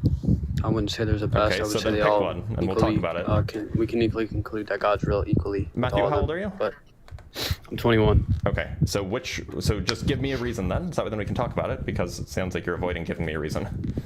All right, so the first evidence that I can give you is the universe. I saw your premises, though. I want to talk about those for a second, though, if we could do that. That's for an argument for why I don't think God exists, so I would... Yeah. So are you not going to give me a reason why I should believe in God? I can give you a reason to, but Okay, because I mean, that is the prompt. It's can you convince me to believe in your God, not can you give me a reason why I should think that this argument that I think Okay. is valid and sound is not valid and sound. okay. All right, well, yeah, I'll just give you the argument then. So, yeah, the universe exists, Mm-hmm. and everything that begins to exist has a cause. Mm-hmm. Do you agree? I agree that the universe exists. We'd have to talk about what modality you're talking about, or what you mean when you say a cause. Do you mean like a vertical causation, horizontal causation? Do you mean some sort of like counterfactual causation, or do you mean some sort of, like what exactly you mean by a cause? But supposing I grant that, we have the universe exists, everything that begins to exist has a cause, then what? Yeah, so everything that begins to exist has a cause, Mm-hmm. and premise 2 would just be that the universe began. Oh, how do you know that the universe began? So, yeah, the universe began, and the argument for it beginning would just be that the universe is an isolated system. By the way, Matthew, are you outside right now? Because there's a lot of wind noise. Oh, wait, it's my fan. Let me take it off. Sorry. Okay, much appreciated. But yeah, the universe is an isolated system. Can you elaborate on what you mean by that? You just mean that there's nothing outside the universe? By definition, a closed system is relative, or I mean, it assumes, or I guess implies, an external system, right? Sort of. Typically, the word closed system is used to refer to systems in which all of the conserved quantities or all of the quantities that could be conserved are conserved. So like energy is conserved, momentum is conserved, particle number is conserved, these kinds of things. And in regular contexts, that means that it is in some sense isolated from the outside environment. Okay, so like, yeah, an isolated system is defined to not exchange energy or matter, right? With an Yep. external system, Sure. or like its surroundings. External would just mean surroundings, right? Yeah, sure. Okay, so yeah, have we observed the universe exchanging energy or matter with any physical external environment? I don't think that there is an external environment for the universe. Okay, so would you agree that the universe is isolated? If by isolated you just mean that it's not exchanging stuff with an external world, sure. Okay, so would you agree that the isolated system is just like the ultimate form of a closed system? If by closed system you just mean isolated, then sure, but that's just not typically how a closed system is defined. Okay. But it just depends on what you mean. I mean, if A you want to closed say system is defined to exchange energy but not matter, right? I mean, this is not something that has a single definition. The definition that I typically use when I'm trying to be precise is something in which all of the possible conserved quantities are indeed conserved quantities. So energy is conserved, momentum is conserved, angular momentum is conserved, particle number is conserved. All of that, those would be the requirements for being a closed system. Okay. But a closed system implies the existence of an external environment, right? No. Oh, okay. Oh, okay. Well, that's fine then. Okay. So would you say the universe is like closed? No, not in the sense that I've given. It doesn't seem like our universe conserves energy. Okay. Is it isolated? In the sense that you've defined, sure. Okay. So why doesn't the second law apply of thermodynamics? Can you tell me what the second law of thermodynamics is? In a closed system, usable energy decreases over time. That's in a closed system, entropy increases over time. Entropy and usable energy are not equal and Yeah, opposite. entropy is usable energy spreading No, out, it's not. becoming unusable. No, it's not. Okay, then what is it then? That's like a kind of thermodynamic understanding of entropy in some cases. Entropy is a way of coarse graining information that you don't have access to refer to the same macroscopic system. Is the second law of thermodynamics entropy? No, entropy shows up in the second law of thermodynamics. The second law of thermodynamics states that in a system that obeys the first law of thermodynamics, the entropy of that system is non-decreasing statistically. Okay. So would you agree that the second law says in a closed system, usable energy decreases over time? Yeah, that's the way that it's typically described when we're talking about the Earth, because the Earth, any system on the Earth has conserved energy. Our universe doesn't conserve energy. Oh, okay. So you're saying that our universe doesn't conserve energy? Right. Oh, okay, but the first law says that energy is conserved. Yeah, the first law doesn't hold in our universe at a macroscope or at a cosmological scale. So you're saying that the second law is a universal principle? The second law is a statistical principle. Are you saying that it doesn't apply to our universe? The first law does not apply to our universe, right? Does the second law apply? The second law only applies when the first law applies. Okay, so the first law says energy. What does it say? It says that the energy It of a system... explains how energy behaves within an already The existing first system, law of right? thermodynamics states that the energy of a system increases or decreases based off of how much energy enters the system from an external environment or exits the system from to the external environment. But that's just not true in our universe. At a cosmic so scale. the first law describes how energy behaves within an already existing physical system, right? Yeah, sure. Okay. As long as that system conserves energy, right? This is not like a universal thing. Like the system either conserves energy or not. That's what the first law of thermodynamics is. The first law of thermodynamics describes what energy conservation is. Yeah. Yeah. So I'm just saying that. Yeah, okay. So I'm not saying that the first law doesn't say what you're trying to say. Mm-hmm. I don't even know why you're telling me that. I'm just saying that it describes how energy behaves within an already existing physical system, right? When energy is well defined, yeah. Okay. So what does the first law have to do with how energy works within a closed system? So entropy is only forced to increase. So energy is only forced to increase when there's not some source of energy available, right? Which means that you must have energy conservation in order for the second law to even hold water. Yeah, you must have energy conservation. And we don't have energy conservation in our universe at a cosmic scale. What's the argument for that? Is that like just a fact? Yeah, that's just a fact. It comes from Noether's theorem, which is the derivation of energy conservation. It tells you the conditions So is there under which energy beyond the universe? There is no beyond the universe as far as I'm concerned. Okay, so the energy is all of space-time physical reality. Energy is none of those things. I'm saying that by definition, the universe is the totality of physical space-time reality, right? Yeah, sure. Is there a observed external physical environment that the universe No. exchanges matter or energy with? No. Okay, that's why thermodynamics is applied cosmologically in the first place. No, but our universe doesn't conserve energy. If you want to claim that the universe is not closed, can you demonstrate an external physical system when I say interacting not with closed, what I mean is that energy is not conserved. it?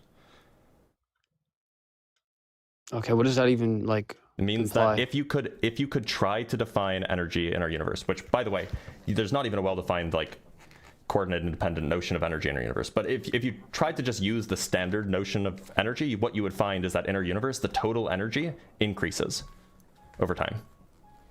Okay, so is energy eternal? Energy is a number. Numbers Okay, don't exist in can energy space-time. be created or destroyed? Yes or The no? amount of energy in our universe increases with time if you tried to define energy in any Okay, if reasonable the way. universe is eternal, how can we have how are we not at maximum entropy? Why would you expect to be at maximum entropy? Because if the universe is second eternal? law implies that in a closed the second system, law doesn't hold usable if you energy don't, decreases over the second time. law doesn't hold if you don't have energy conservation.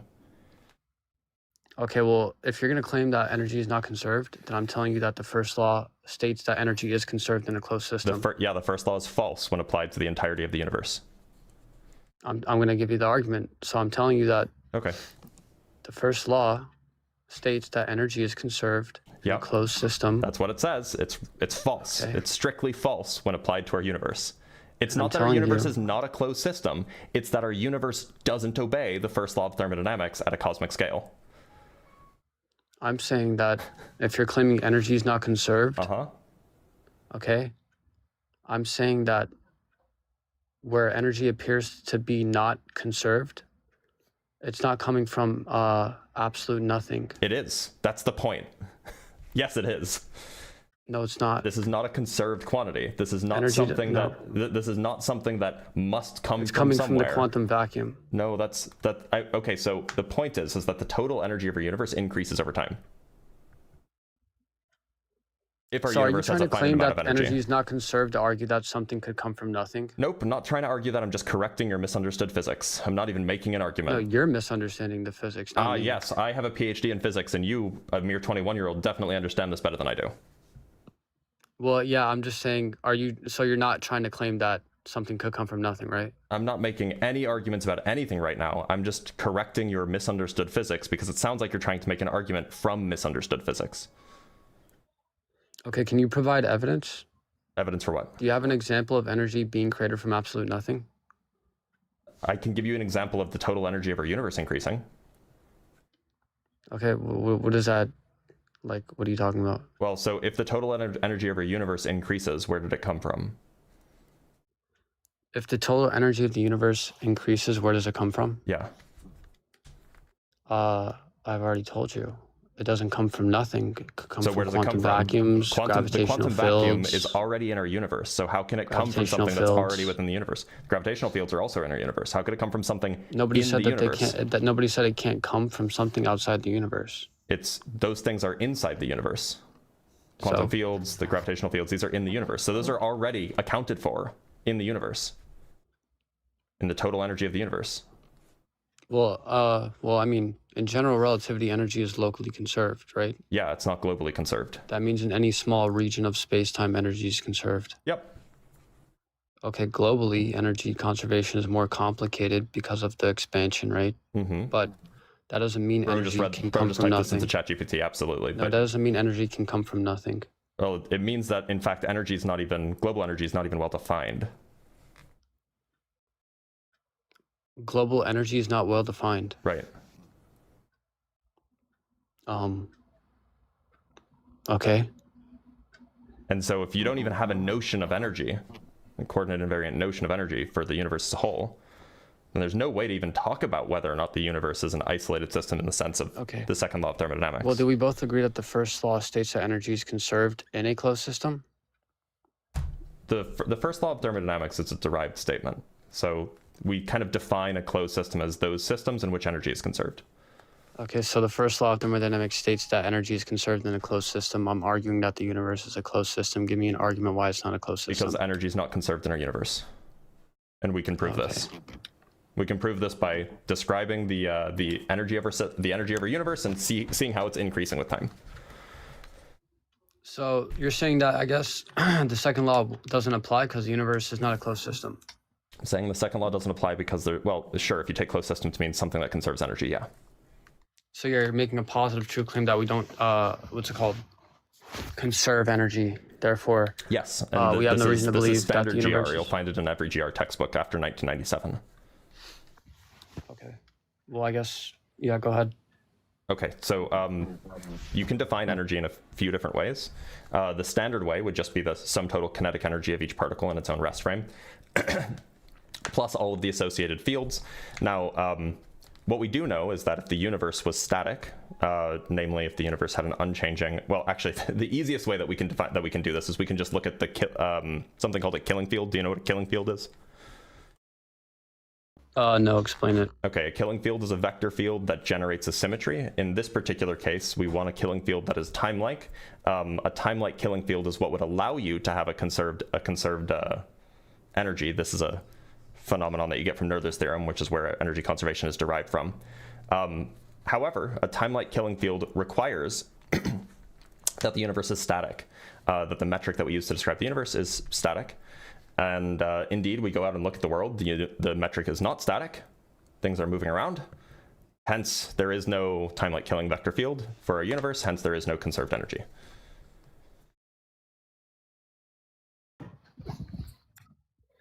So basically, if we see motion in the world, then there is no time-like killing vector.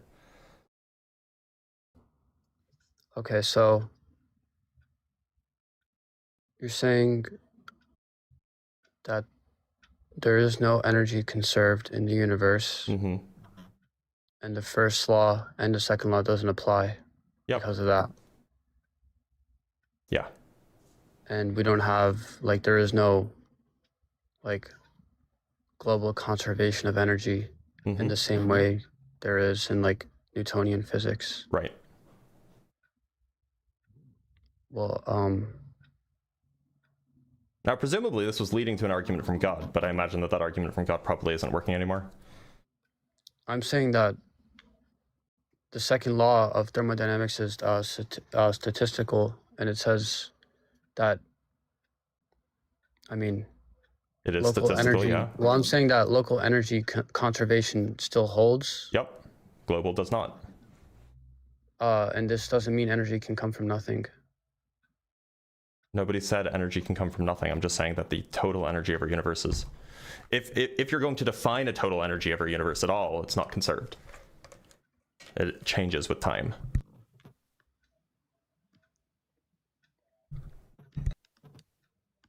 Okay. Well, I'm saying, like, you're trying to use that the energy is not observed in the universe. So even if energy isn't globally conserved, the universe still exists. And the question is, like, even if the second law doesn't apply in the way that we think, you still have to explain why the universe isn't at maximum entropy. Okay, how do you define the entropy of a universe? So that we can talk about whether it's at its maximum or not. So I'm just saying, like, it still applies because the universe is a closed system. And low entropy still it sounds like you requires a just beginning. reset. I'm just confused on, like, how it doesn't apply. I'm just confused Because on that. there is an energy source within our universe that's providing energy. So the second law of thermodynamics is not true in situations that have that, right? You can decrease the entropy of a system by providing that system with energy. So can you give me an external physical environment that the universe exchanges matter or energy with? Our universe doesn't get its energy from an external environment, but there's still an energy source. Yeah, within the universe. Yeah, and so there's an energy source within the universe. So it's not coming from nothing, though, right? Depends on what you mean by nothing. I don't think that nothing exists, and I don't think that energy is a substance that comes from anything. So it comes from something inside the universe, okay, right? So the energy of, in particular, it's the dark matter field, right? Or sorry, the dark energy field, whatever it ends up being. It has a negative, currently, has a negative equation of state parameter, which means that it increases as the universe increases in size. And it has positive energy, of course. So what that means is that there is some source of energy, whether it's internal or external is relevant. There's more energy available in the system, and that energy available in the system can in principle do work, which is how you decrease entropy. So like the second law just is irrelevant here. So are you trying to say, like, dark energy is causing, like what? What is the dark energy doing? Dark energy is the source of the failure to, it's one of the sources of the failure to conserve energy, even at a homogeneous level. Of the failure Yeah. to conserve energy. Yeah. Oh, okay. So, I mean, the first law is, you're saying that energy is not conserved in the universe. Mm-hmm. And I'm It's saying dark that's energy's fault. I'm saying that's true for global conservation and general relativity, but local conservation still holds. Yeah. Okay, and it doesn't give you something from nothing. So the thing I'm trying to say is that, like, so local just means at a point. If you want to see the energy increase, you have to look at a volume. I'm saying that entropy is overwhelmingly likely to increase, and local decreases are possible but astronomically rare. Well, I mean, both of those require an argument. To be clear, how are you evaluating the entropy of the universe to say that it must increase? Like, on what grounds? Because, like, you can use statistical arguments that don't rely on the second law of thermodynamics, but the point is you can't just say, because of the second law of thermodynamics, the entropy must increase. Because the Well, second I'm law of saying thermodynamics that is not the universe does not is apply running here. down. The universe is running down. I know And that's if what it you're had saying. existed forever. That's a vibe. Okay. Give me yeah, a the reason why I universe is should running think that down that's toward happening. equilibrium. Why should I think that that's happening? Okay, well, I guess I'll teach you. Please. So, yeah, usable energy is being lost. That's a claim. The universe is running down toward equilibrium. Also a Usable claim. energy is being lost. What's a claim? Both of those things. Those are claims. I'm waiting for the evidence that this is something that will happen necessarily to the infinite future, right? So yeah, I'm just gonna say that, since we can both agree that the second law means energy spreading out, becoming unusable. No, we didn't agree on that. Okay, does it say that? No, the second law is that the entropy of a system, in particular a system that has certain conservation laws, tends to increase over time, or at least tends to not decrease over time. Okay, so the second law, we both already agreed that the second law says in a closed system, usable energy decreases over time. No, we didn't agree on that. I just told you why I disagreed. I don't know why you're trying to gaslight me and my audience. It's Yo, kind of making what? like, You it's kind already of making agreed you with look that. like delusional. I literally never agreed to the statement usable energy decreases over time. I've never agreed to that because it's not what the second law of thermodynamics says. The second law of thermodynamics is strictly about entropy. Now, entropy and usable energy can be related in some thermodynamic contexts, but they're not the same thing. I never said that entropy is the same thing as saying Right, usable and the energy second law of decreases over thermodynamics time. is about entropy, not about usable energy. Yes, and entropy shows us that usable energy decreases over time. That's not true. Prove it. Yeah, in a closed system. Prove it. I'm trying to. Okay. So I'm going to tell you. Also, can you define for me what usable energy is? Also, So, yeah, I guess- and define for me what entropy is in a spacetime, in a curved spacetime. That'd be good. Okay, define what entropy is in a curved spacetime. Mm-hmm. And what was the other one you wanted me to And define? and what? usable energy in a curved spacetime. Define usable energy, and also prove that the second law applies to the universe universally, and also prove that the second law. I mean, if you could, but honestly, I would just think that it's a good idea to start with just defining those things without using ChatGPT. Well, I'm just saying, I know I talked to you before. I'm not trying to act like I'm smarter than you. I mean, you're definitely I'm seeming actually- like you're trying to do that. No, I'm actually trying to argue the truth here, and I'm just confused on how we're both not agreeing. Just confused. Because usable energy and Because entropy all aren't these the things same that thing. all these things that I learned are actually from you guys. So usable energy and entropy are not the same thing, or rather, they're not inverses of one another. Well, I mean, I can I'm hear just you saying, typing, like, by the way. I don't even have a computer. I have an Xbox. Oh, okay. But I'm saying that even if I'm wrong, I learned all of these things from you. From me, I would never say that the second law of thermodynamics says that the usable entropy or usable energy decreases. I would never say that. So you definitely didn't learn it from me. Well, we were on a live stream with Deconstruction Zone, me and you, and we were both. He was arguing that the second law claims in a closed system usable energy decreases over time. Oh, well, so maybe he said it, and you thought that I And said you it. agreed. I don't think I did. Well, you just now agreed with me that it does mean that. Now I you're definitely didn't saying agree with you that now it does. that I just meant that. What are you doing? Fucking gaslighting me? Oh, the No, I Joker don't know, laugh maybe is, I'm the just Joker tripping, laugh is like, maybe- really awkward, man. Okay, well, I mean, okay, whatever. Anyways, well, I'm just saying you did. Okay. Well, if I did, I misspoke because it's not true. But okay, well, usable energy, I guess, would just mean energy that can do work. Okay. How are you defining work? I guess a better way to explain it would just be usable energy. Would you say usable energy or unusable energy? You're trying to define usable energy. Oh, okay, you asked for usable energy, right? Yeah, I wanted you to define that. I also wanted you to define entropy. Well, usable energy is energy that can do work.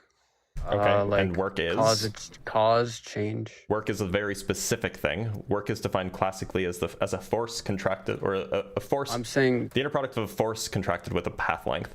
that The can trouble is cause that change. forces are not well defined.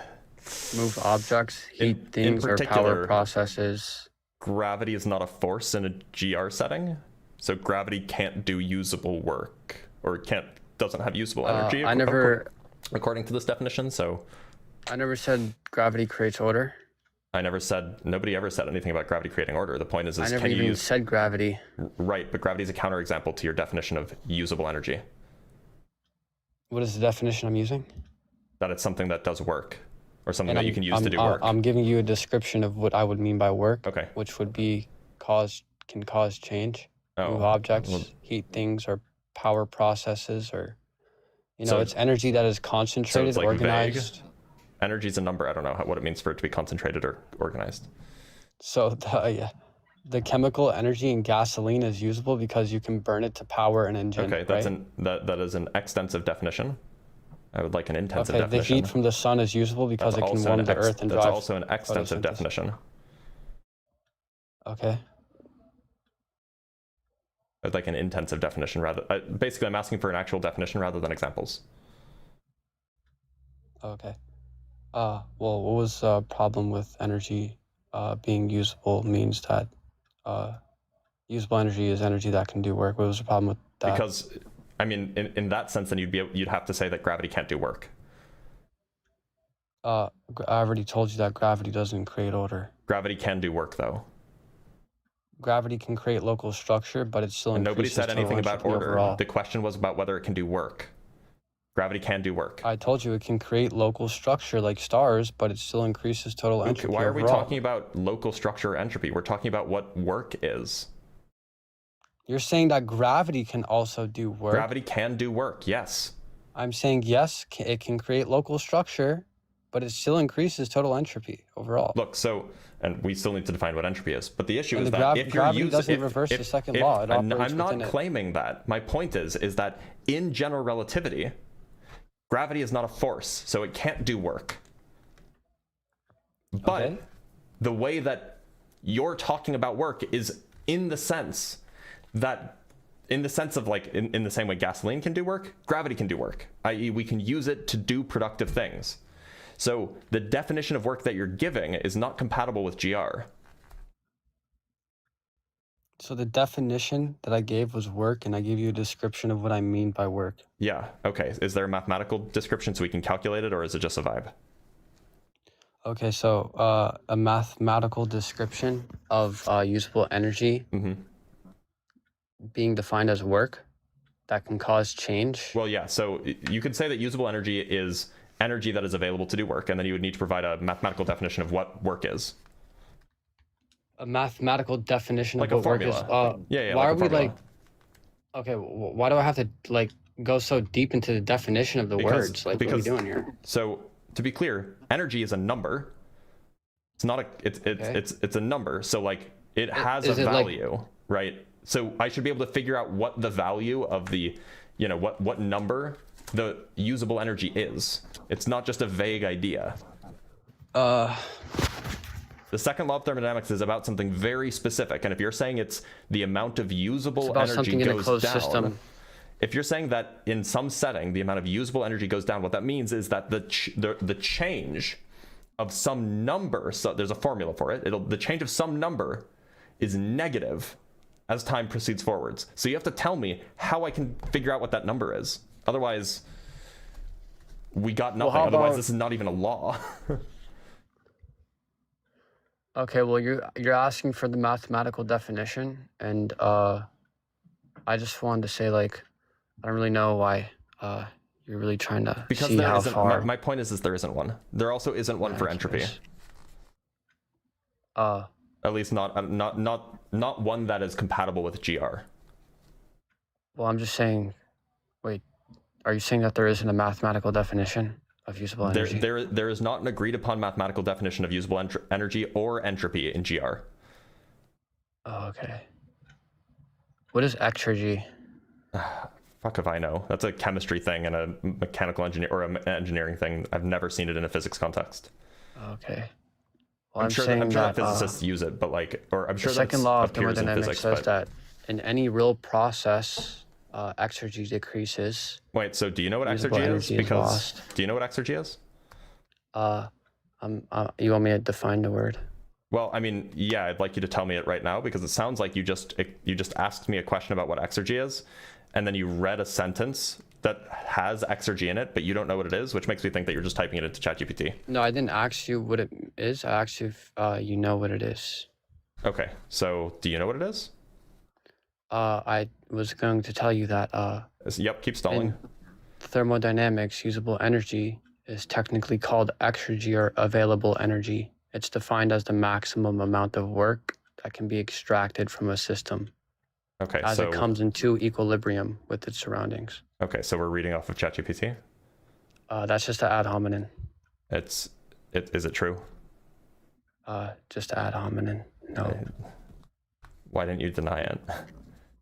I did. Okay, so you're not reading. Okay, so you know what exergy is. You gave me a definition of exergy, which is cool. So, but it just involves usable work. So I would love to hear the formal definition of usable work that gives me some sort of mathematical grasp on what it is. Usable work. I'm sorry, usable energy, not usable work. Okay, so the formal definition of usable energy, like, bro, I've already gave you a mathematical definition. I've already gave No, you you like, didn't. yeah, I did. What was the mathematical definition? Repeat it back for me. It's, I mean, to just say it isn't, you can't just say it. I It's mean, not I can that give you a kind of- mathematical definition of work in a thermodynamic context. It's the force applied over a distance. It's the Okay. line integral of a force. Well, I did dotted too. I with gave the you it path in length simpler definition. terms. I told you exergy is the energy that can actually do work. Everything else That's not is a mathematical definition. energy. Energy is the present but can't be used. That's not a mathematical definition. That's just saying exergy is usable energy. It's not a mathematical definition. Okay, so let me try to explain, I guess, in the easiest way I can, because, yeah, a mathematical definition is kind of He's hard stalling. to just say. It's pretty. So It's we pretty have- straightforward, by the way. So we have U equals internal energy of the system, okay? And P0 equals pressure of the surroundings, okay? So I guess I can try to define a definition for you, but you're not going to be able to understand it because I'm not a physicist or a cosmologist. Go ahead, continue. I don't really, I'm not a physicist or a cosmologist, but I'm trying to explain to you the simpler term of the mathematical definition. But there is one. I'm waiting. I'm telling you it in simpler terms. You didn't tell me anything, though. You just told me that U is the total internal energy. You said that P0 is the external pressure. I don't teach classes on this stuff, so I'm not really Just read me the formula. held up. Read me the formula for, usable energy. So B equals U plus P0V. Okay. And I'm telling you that. So what is P0 for the universe? Okay, so pressure of the surroundings. What are the surroundings of the universe? There is none. There's no okay. So it's not an applicable external notion for system. a universe? Yeah, like I said earlier. So we can't by use this definition, notion of isolated system, usable energy for the literally. universe. It's just not defined. Huh? So it's just not defined because there's a variable in your system that's not defined for our universe? No. The external system is defined as surroundings. There is no surroundings for our universe, though, which means Exactly, that's the which point. means that It's the a pressure, closed system. the pressure of the external system, It's a closed system. That's exactly the the pressure point. of the external system is undefined. The pressure of the external system is undefined. Yeah, right? Okay, so you want a definition of what the pressure would be for the surroundings? Yeah, but there are no surroundings, so there is no pressure for the surroundings. Exactly. Which means that it's undefined, so your formula is not applicable for the universe. Yeah, but there is no surroundings. That's exactly the problem. This is an That's undefined why I quantity can't appearing define in your what that formula. pressure would be. 'Cause Right, there is right, no which means pressure. that the formula that you're offering me is undefined. No, it's not. You can't, there's no number you can plug in for P naught to calculate the free or the usable energy available in the universe. So you can't calculate it. I can't calculate what? The usable energy. This is an undefined formula. I'm telling you that. That, Well, no, I'm the telling you. By the way, this is how I know that you were like, obviously reading from AI of some kind. And it's because the formula that you gave me is like relevant for like gases in a box. I didn't even give you a formula. You said it's the internal energy plus P naught V. That's a formula. I said it's the internal energy and the P naught what? You said it was U plus P naught V. So B equals U plus P naught V. That was the in Yeah, symbols. That's what you said. I didn't finish. Okay, move on. Continue. What's the rest of it? So I said U equals internal energy of the system. Yeah, that's just the definition. I'm asking for what the available energy is, what the formula for the available energy is. That's what you were giving me. What the formula for the available energy Sorry, for is. the usable energy, whatever you want to call it. Okay, so available energy. Yeah, you Is said that it what was you U plus P naught saying? V plus. Is there more? So yeah, do you want me I want to all explain of it. to I want you? you just to tell me the whole formula. Okay, I'm telling you. Okay. Yeah, what is it? So I'm telling you. Okay, available energy equals Q. One. Do you know what T0 and do you know what that kind of stuff is or no? Q is heat. Okay, yeah. I told you that usable energy is described as work. Usable energy Mm-hmm. is spread it out. And I told you that it can do work like heat things. Available energy Can heat can things? do that. Yes. Is heat usable energy? Is heat usable? No. Oh. Yeah. Yeah. No. I don't know actually. Yeah. Yeah, it It is. seems like that there's an issue because generally not. heat is not work. Heat is not work. That's just a stupid question. Yeah, I You've never been on claimed here before, though, right? Actually, oh yeah. You know what? You were on a while ago. Sorry, we have to end this. You know, it was the way that he said that. Matthew Davids has been on. It was a long time ago. I didn't even remember him for a second until he said that's a stupid question. Because I remember him saying that's a stupid question months ago, perhaps more than a year ago even. Let me see if I can. Let me see if I even have. Yeah, this would have been a long time ago. Yeah, like more than 7 months ago. But yeah, it was the way he said that's a stupid question. It just ticked me off. And you can go. I think it's actually probably on YouTube. Yeah, go if you can go find the YouTube. That would be lovely. That'd be really funny.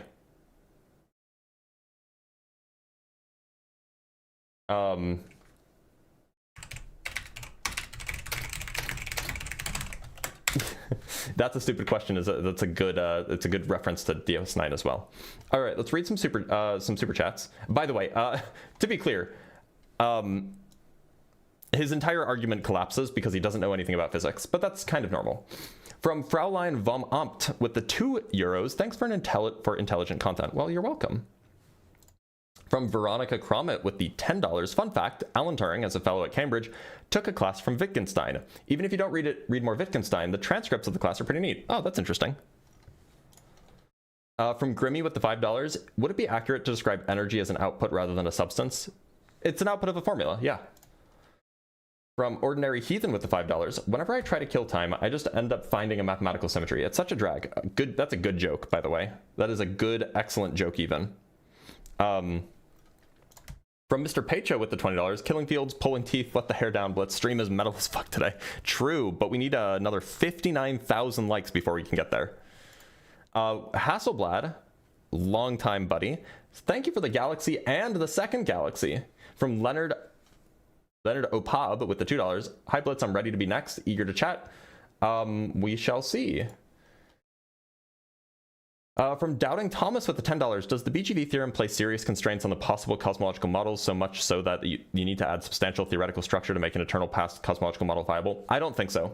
The only constraint that it places on cosmological models is a constraint that we already knew existed, which is that if the universe is going to be entirely classical, then there can't be what am I trying to say? If the universe is going to be entirely classical, and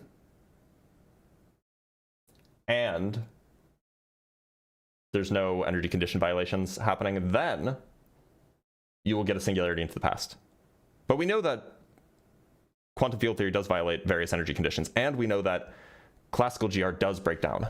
So while like it does constrain you to, it does eliminate models, some class of models, we already knew that those models were not good models anyway. So not really. From Jessica Transmetal Alchemist, good to see you. Thank you for the 10 Australian dollars. Cautiously, the thing about Blitz, the takeaway of Blitz's live streams, the thing about them, Dr. Blitz is a very entertaining science communicator. You should like and subscribe. True. That is true. You should do that. Definitely. From Matthew Deniston with the $1, very much appreciated. No message, but it's very appreciated regardless. From Pat in the chat with the $5, willing to bet caller has struck his mandible with a hammer. Oh, it's so cringe though, right? And from Thruster with the $1, again, just sending a donation. It's very appreciated. All right, let us bring up our next guest. We can bring up Leonard. Leonard, how's it going? You are currently muted. Oh, hi. Hi. Leonard, do you believe in a God? So I believe in the eternal being, and one of the premises that I think that I should clarify for this dialogue here is the difference between the only eternal being there is versus any God, any deity, that are not the same concept as the eternal being. So yeah, I believe in the only God, the eternal being. Okay, why should I believe that it exists? So I don't know, first of all, if I'll be able to convince you, but it's very hard to have a dialogue if we don't believe in the same premises. So Yep. I don't know exactly where you stand on your beliefs, and you don't know where I stand. But I believe that a good way to start would be, where does your consciousness arrive from? I think it comes from the brain. Yeah, this is a very common argument. Not an argument, it's just a claim. Yeah, it's a claim. But there's an implicit argument that, hey, I could give you an argument, no. but it's there's not really an implicit argument. It's just a claim about what I think is true. But anyway, what does this have to do with God? Right. Okay. So I claim that the consciousness does not arrive from your brain. Okay, and what does that have to do with God? Suppose I agree with you. What does that have to do with God? Because God, the eternal being, is the source of consciousness. Why should I think that such a thing exists? That's a good question, right? Because why you should think? There's no why. You shouldn't think anything. You have the right to think whatever you want. I'm asking you why you think it's true. Okay. That's a better question. Why I think it's true that the consciousness does not arrive from the brain, right? No, I'm not asking that. I'm asking why you think it's true that there is a source for consciousness. Suppose I grant that consciousness is not does not come from the brain. Why should I think that there's a source? Okay. So you're asking me the evidence, right? I'm asking you, or some sort of argument, just something. Okay.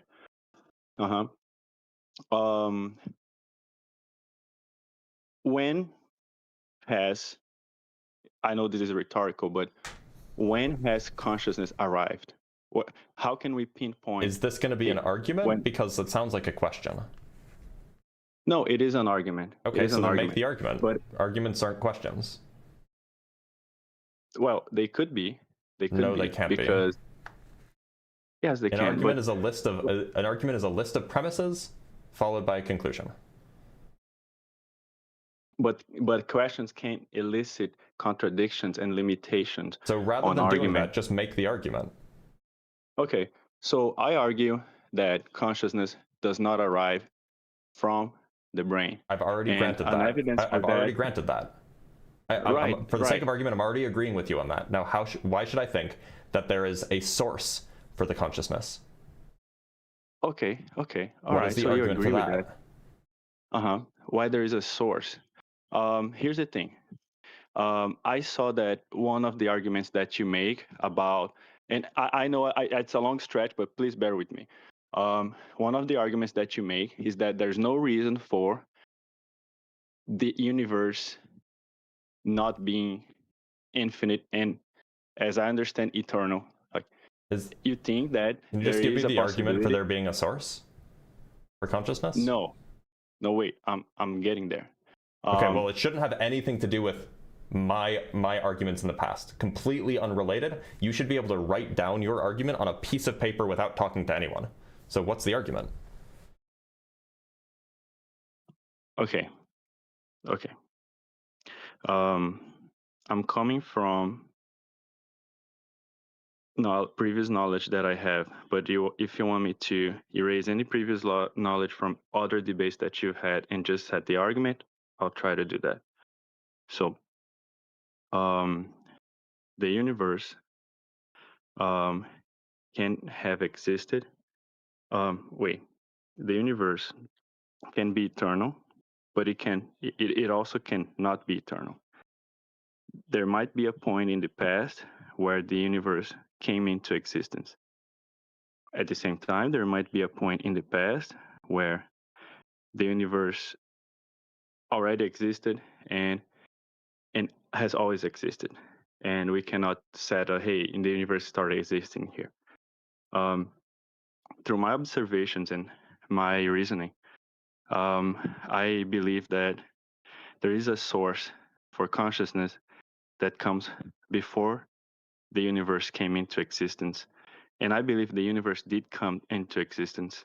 Okay, so and the reason for I was waiting for the argument, and you said from my experience and my reasoning, I believe that there is a source for consciousness.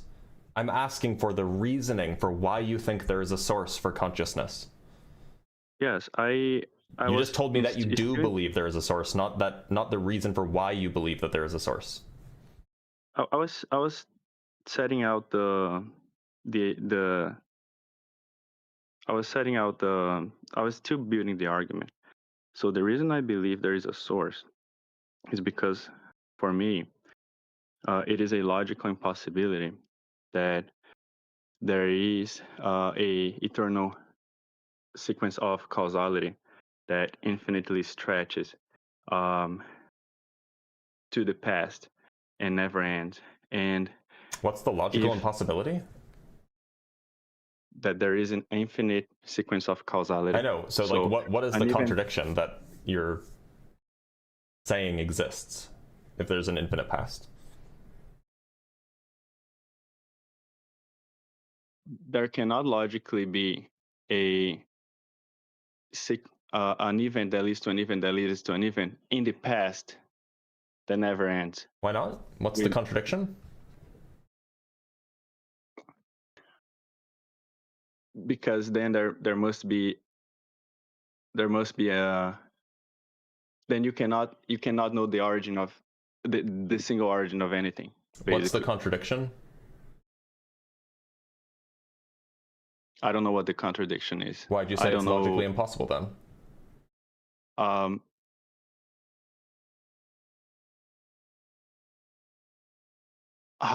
do you know what logic is? How do I know what logic is? You won't like the answer that I give. Conclusion. How do you come up to a logical conclusion? How when you observe A equals B and B equals C, therefore A equals C. Yeah, that's called transitivity, and it's defined in the equal sign. The equal sign is defined as a transitive operator. Okay. But look, that's a question, not an answer. I just want to know what the contradiction is. I'm trying to show you, like, because you're asking pertinent questions, but it seems to me that you don't know how you come up with your own conclusions. I can explain it to you. You just won't like the answers. I can explain to you my thought process with regards to where logic comes from, but that does seem unrelated, right? It seems unrelated to your claim. Seems unrelated to your claim that an infinite past is logically impossible. So that's an extremely strong claim, and I don't know of a single philosopher, even a theist philosopher, who agrees with you on that. Well, you asked me what is the contradiction, Mm-hmm. or how do I know that an infinite past is illogical and is a illogical contradiction? Yeah, so I'm asking for explicitly, what is the contradiction? I'm telling you that is self-evident. It's you can either okay. It's okay. you well, can- I'll you tell can- you, it's you can self-evident that either God doesn't grasp that- exist. Isn't it self-evident that? Okay, so it's A self-evident that equals God B doesn't exist. when I'm glad we agree. Wait, I'm trying to have a dialogue here, but you're not allowing me to explain. It seems to me that you don't want to be convinced of anything at this point. Well, because I you don't want to be allow me convinced by talk. bad arguments. That's true. You don't listen to my arguments. You just said that it's self-evident. That's not an argument. That's Right. that's just an assertion. No, that's an argument. How do you know? That's the principle of identity. How do you know a rock is a rock? How do you know you're alive right now? There are things that are self-evident. I aren't take they? it that those laws of logic, I take it that they are formalizations of the way that humans think.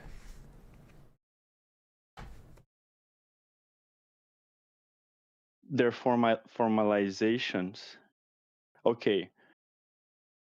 You're trying to go to the definition, but No, I'm just telling you where they come from. They come from the human thought process, and then we formalized it, and we came up and wrote down these laws. that's true, because that's an abstraction. Is that what you're saying? To an extent, yeah, but yeah, to an extent. Okay, but it is still a fact that when I said to you a logical sequence, you grasp by your own ability to apprehend reality, right? I don't know what that question means. Can you say it a different way? Yes. A way of conveying knowledge is through analogy, which I see that Sure. you used before in other arguments. Analogies are fine when they're analogous, sure. Yeah, and I can set you an example, an analogy, and you can observe for yourself. So again, let me go to the analogy that I was using, or the example I was using. Is this going to lead to a reason why I should think that there's a contradiction, a logical contradiction in an infinite past? Yes, Okay, sure. I may not be able to prove you the contradiction, but I may say then you shouldn't say it's logically. You shouldn't say it's a logical contradiction or a logical impossibility.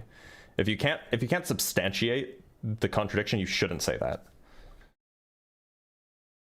Mm-hmm. You can say like metaphysically impossible or something, and then I'll ask you what that means. But you shouldn't say logically impossible. And this is just me giving you like debate advice here. Yes, you're right. I cannot prove right now that it's impossible for there to be a logical, like a sequence of causality that stretches infinitely to the past. Even though it seems absurd to me, I cannot prove you that. But let's go back to our source. I started saying, where does your consciousness arrive from? And you agree with me that I granted that it doesn't come from the brain. I granted for the sake of argument that it doesn't come from the brain. So so the question is why should I think that there is a fundamental source of consciousness? Why should you think there is a fundamental source? There is, for instance, a greater consciousness where your consciousness arrives from, right? Mm-hmm. Yeah, why should I think that? Okay. So it makes more sense to me to believe there is than to believe there isn't. Okay, it doesn't make more sense to me.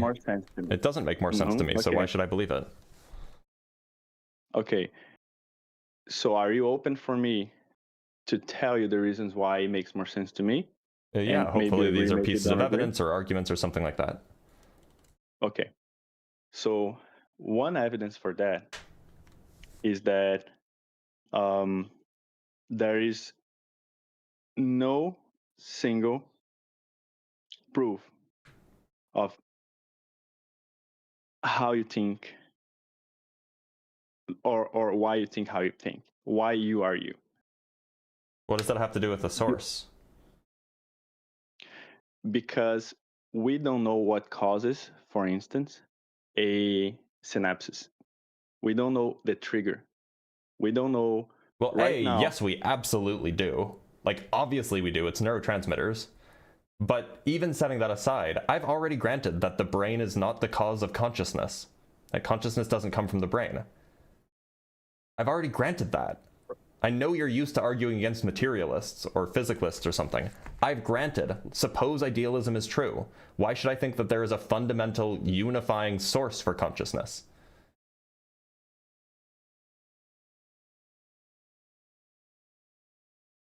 Do you believe that any living being has consciousness? I think that some living beings have consciousness. What is consciousness for you? What is your definition? The ability to have experiences, perhaps. Okay. Because we have to be in the same page on that. The ability to have experiences. Can a bacteria have experiences? I don't think so. I don't think it has the machinery to have experiences. But to be clear, you're pivoting now. You are moving away from trying to provide some sort of reason for why you should think that there's a fundamental source for all consciousness.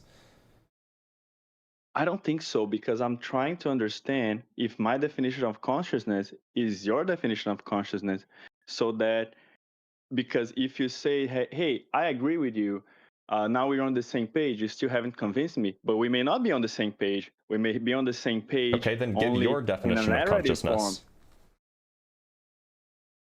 So my definition of consciousness is the ability to make our own decisions, to have free will. Okay. Do you think that Yes. rocks have free will? No, I don't. Do you think that bacteria have free will? Yes, I do. Okay. And that's crazy. But do you think that plants have free will? Yes, I do. Do you think that viruses have free will? I'm not sure. I'm not sure if viruses are alive. They may be just. Wait a minute, so you just think that envelope anything that's contain- alive has consciousness?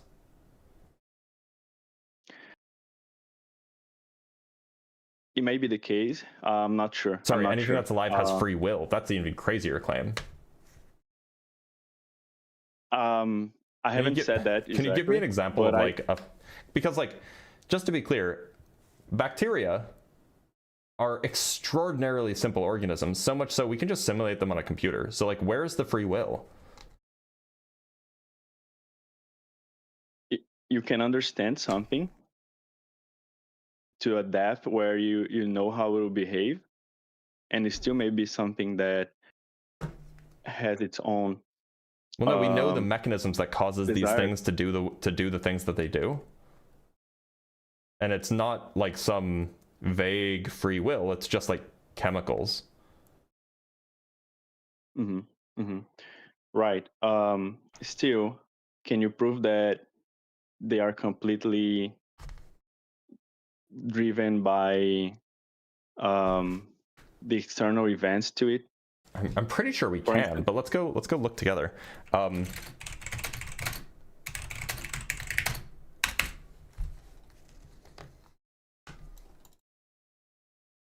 Yes, we can.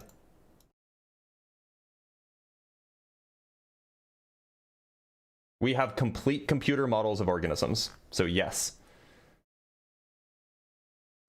That affirmative is very vague. I'd have to investigate for myself before I agree with you. Let me just show you the thing that I'm looking at.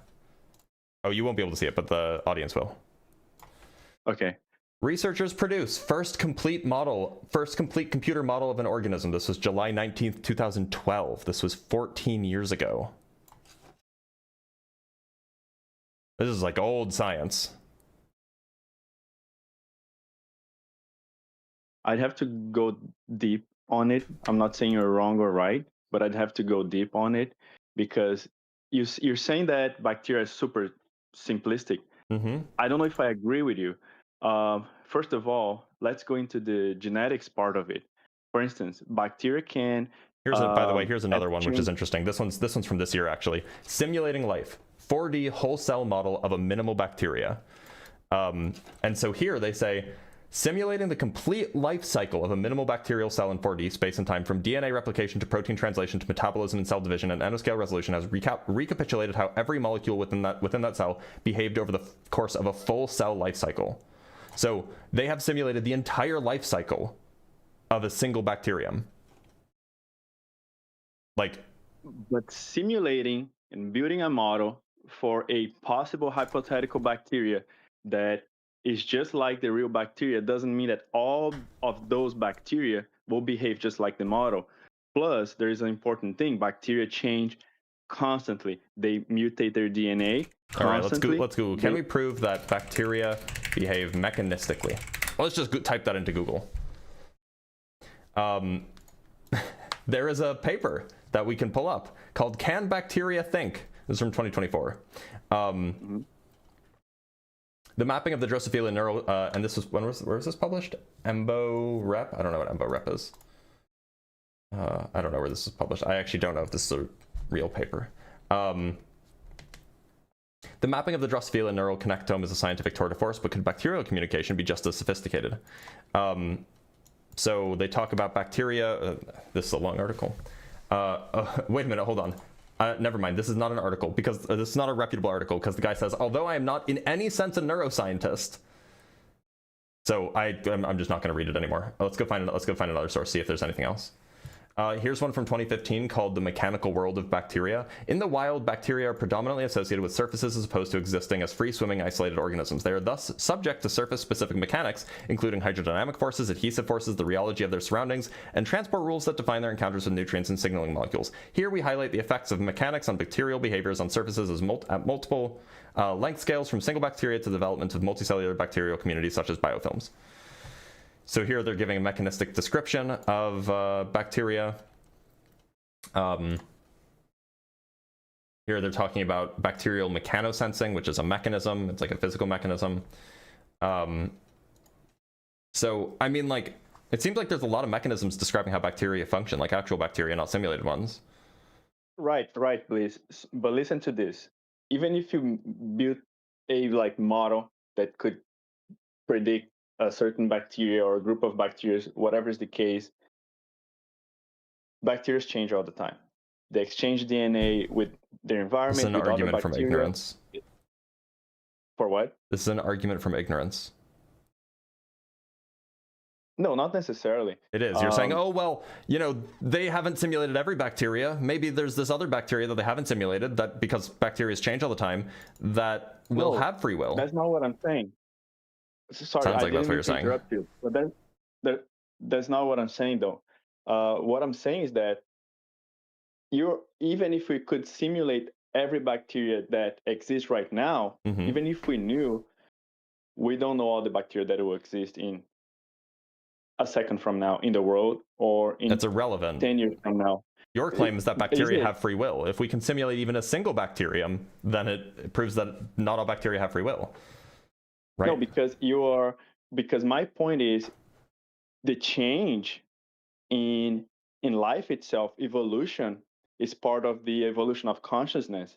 So you're arguing that since bacteria can be simulated, therefore they don't have free will. What if their own ability to mutate is free will itself? Because mutations mutations can be simulated. They can be simulated to an extent. Mutations can be explained mechanistically. They cannot be completely predicted. Well, that's just because we can't predict like when a cosmic ray is going to strike a piece of DNA, right? But we know that when a cosmic ray strikes DNA, it can cause a mutation depending on where it hits and things like that. Right, but the proof of an absence is not the absence of a proof, and vice versa, right? Yeah, but you're the one saying that we can't prove that they aren't conscious. I'm saying we have all of these mechanisms, we have all of these features that indicate that indeed bacteria are not conscious, they're biological machines. And you're saying, oh well, but what about all this stuff that we haven't simulated? Like, you're making an argument from ignorance here. I don't agree with you, because you're saying that if we can simulate something, which by the way is just simulation, is not reality, therefore we can prove. And the simulation maps onto reality, by the way. Like, if I could simulate a human right now, would it be a human or just simulation? It'd be a And simulated it seems human, like but you if it proved my if it point. behaves identically to a human, then that would give us a lot of information about what humans are and what the human mind is, right? It would, It but would tell us still what it would not be tell a us whether or human. not humans have free will, for example. Maybe not. Maybe not. You know, there's a Nature paper that argues that mutations are not random, and they're actually driven by, I mean, factors that we don't completely understand yet. But Okay, what's the name of the paper? Even, let me see here real quick.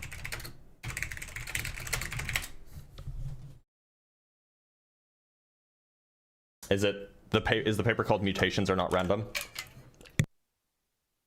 Possibly is one that they did with plants. They observed it like thousands of generations, and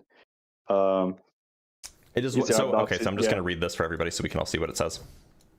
Mm-hmm. Nobody ever expects me to actually read the thing. So this is reviewing the paper that appeared in Nature in 2022. This is going to summarize it, hopefully. It's widely accepted that mutations occur randomly regardless of their effects. Under this principle, observed variation along the genome reflects selection acting on random mutations. Writing in Nature in January 2022, Monroe et al. Show evidence for natural selection acting directly on mutation rates in the plant Latin name. The authors analyzed several genetic datasets, including mutation accumulation lines and a global set of accessions, and found associations between mutation frequencies and several features of the genome, including epigenomics, gene structure, and function. For example, mutation rates were lower within gene bodies than in intergenic regions, and higher in genes that lack introns. Essential genes, such as those involved in translation, had lower mutation rates when compared to genes with environment-related functions such as response to stress. These differences in mutation rate are probably associated with epigenomic features. The authors then relate differences in mutation frequencies to evolutionary constraint and show that genes that are subject to purifying selection tend to stay in epigenomic states associated with low mutation rate and do indeed have lower mutation rates. Altogether, the authors suggested that the observed bias towards a reduced mutation rate in specific regions of the genome is adaptive because it reduces deleterious mutations and is mediated by a link between mutation rate and the epigenome. And then there's more to read. But all this is saying is not that the mutations are reduced, but it's that the mutations that stick around are reduced. It's not saying that like DNA isn't damaged in a random way. It's saying that at least this is what I'm getting from the abstract, it's saying that the response to that damaged DNA, which is what causes mutations, at least it's one of the things that causes mutations, differs depending on where the DNA was damaged. Definitely. Definitely. And that's explained right. mechanistically. Yes, you're right. And this is not the only mechanism. This is one of the mechanisms. But my point is, in a general concept, now we are understanding that it is not just like life and how it evolved. It is not just hey, my DNA is mutating like randomly here, like anywhere, and just natural selection is acting upon it. No, there is many mechanisms that rule where DNA changes and changes in different rates and changes in different ways. Like there are preferential codons that may be different, et cetera, et cetera, et cetera. So I'm not just randomly mutating here as a blob that is like thrown in this universe. No, there is a tendency. Now, this doesn't prove that I have consciousness or I do not have consciousness. Again, Blitz, I cannot prove you that. What? But I think that So you haven't provided any argument here. Well, I think I did, but I can try to provide more arguments. Again, you're saying, where's the outside source of consciousness, right? No, that's not what I'm asking. I'm asking how you know that there's a source at all. How you know that there's a single unifying source. That's it. But we have now circled the drain here like 5 or 6 times, so I'm going to let you go. But thank you for being here, Leonardo. Okay.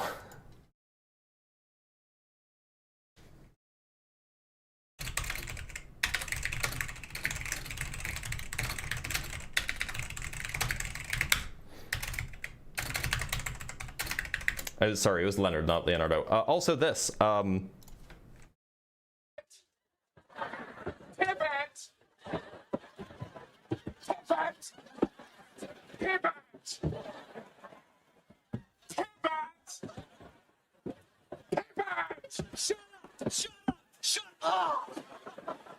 That's going on the soundboard, by the way. I just got to download it real quick. And we're gonna read some super chats and we'll bring up another guest. But first I'm gonna get that for the soundboard really quick, okay?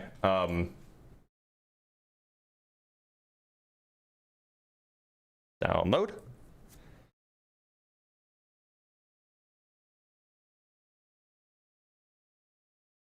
I don't know, this might get me demonetized, we'll see. We shall see. Add new. Okay.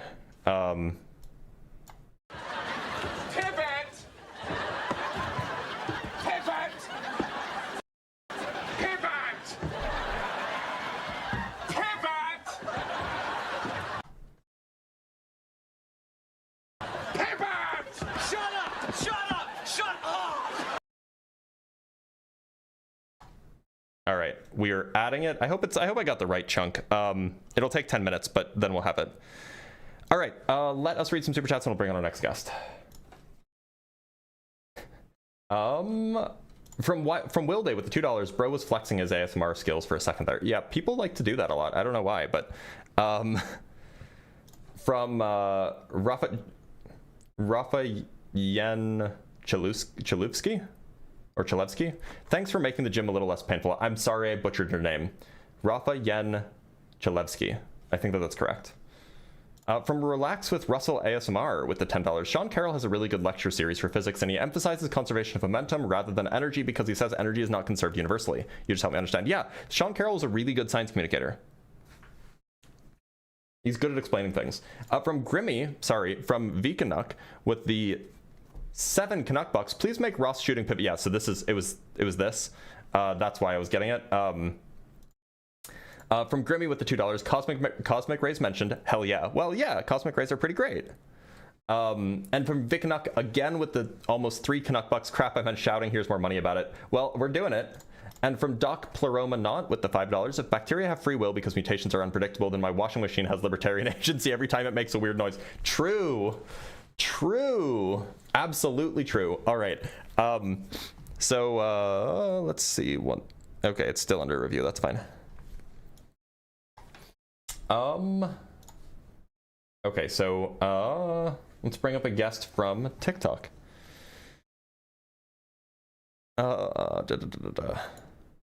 Okay, let's bring up Pitho.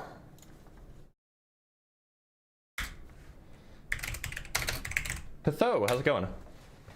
Hello. Can you hear me? I can. Pitho, do you believe in God? Yes, I do. I do believe in God. All right, now why should I believe in God? Okay, you yourself said you're a physicist, right? Yep.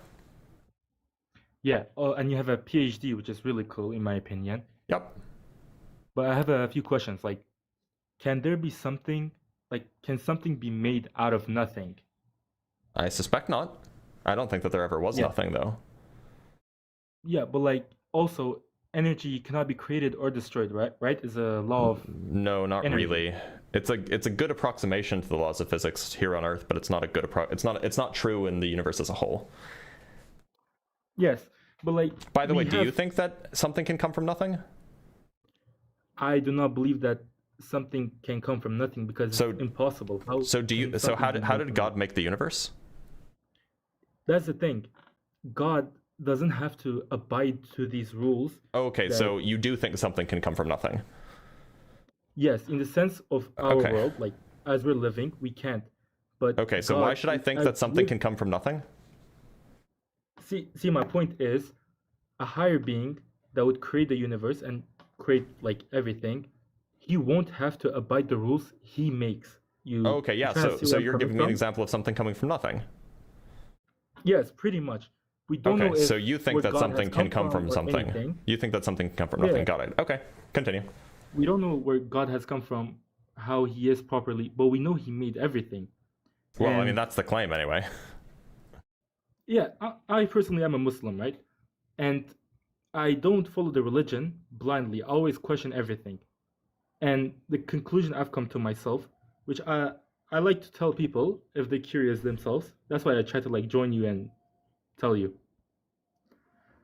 is if Allah made the universe and everything he created the laws. Now, if let's say I create something, right?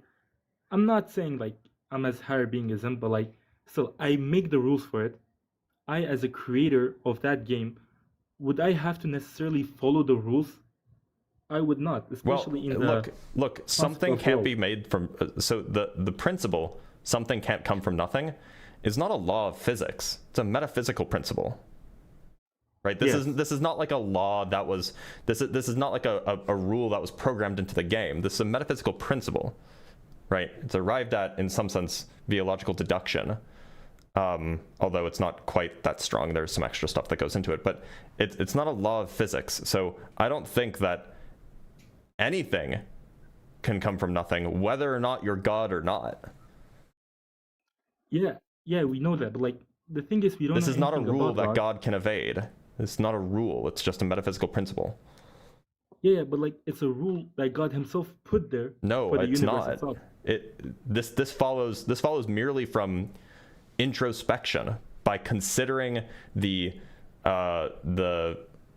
logical way the entirety of reality, including God, must be, unless you think that God can break logic, but you don't want to say that. I personally think He can break logic because He is a creator. So then, but can you sorry, can intersection? God make atheism true?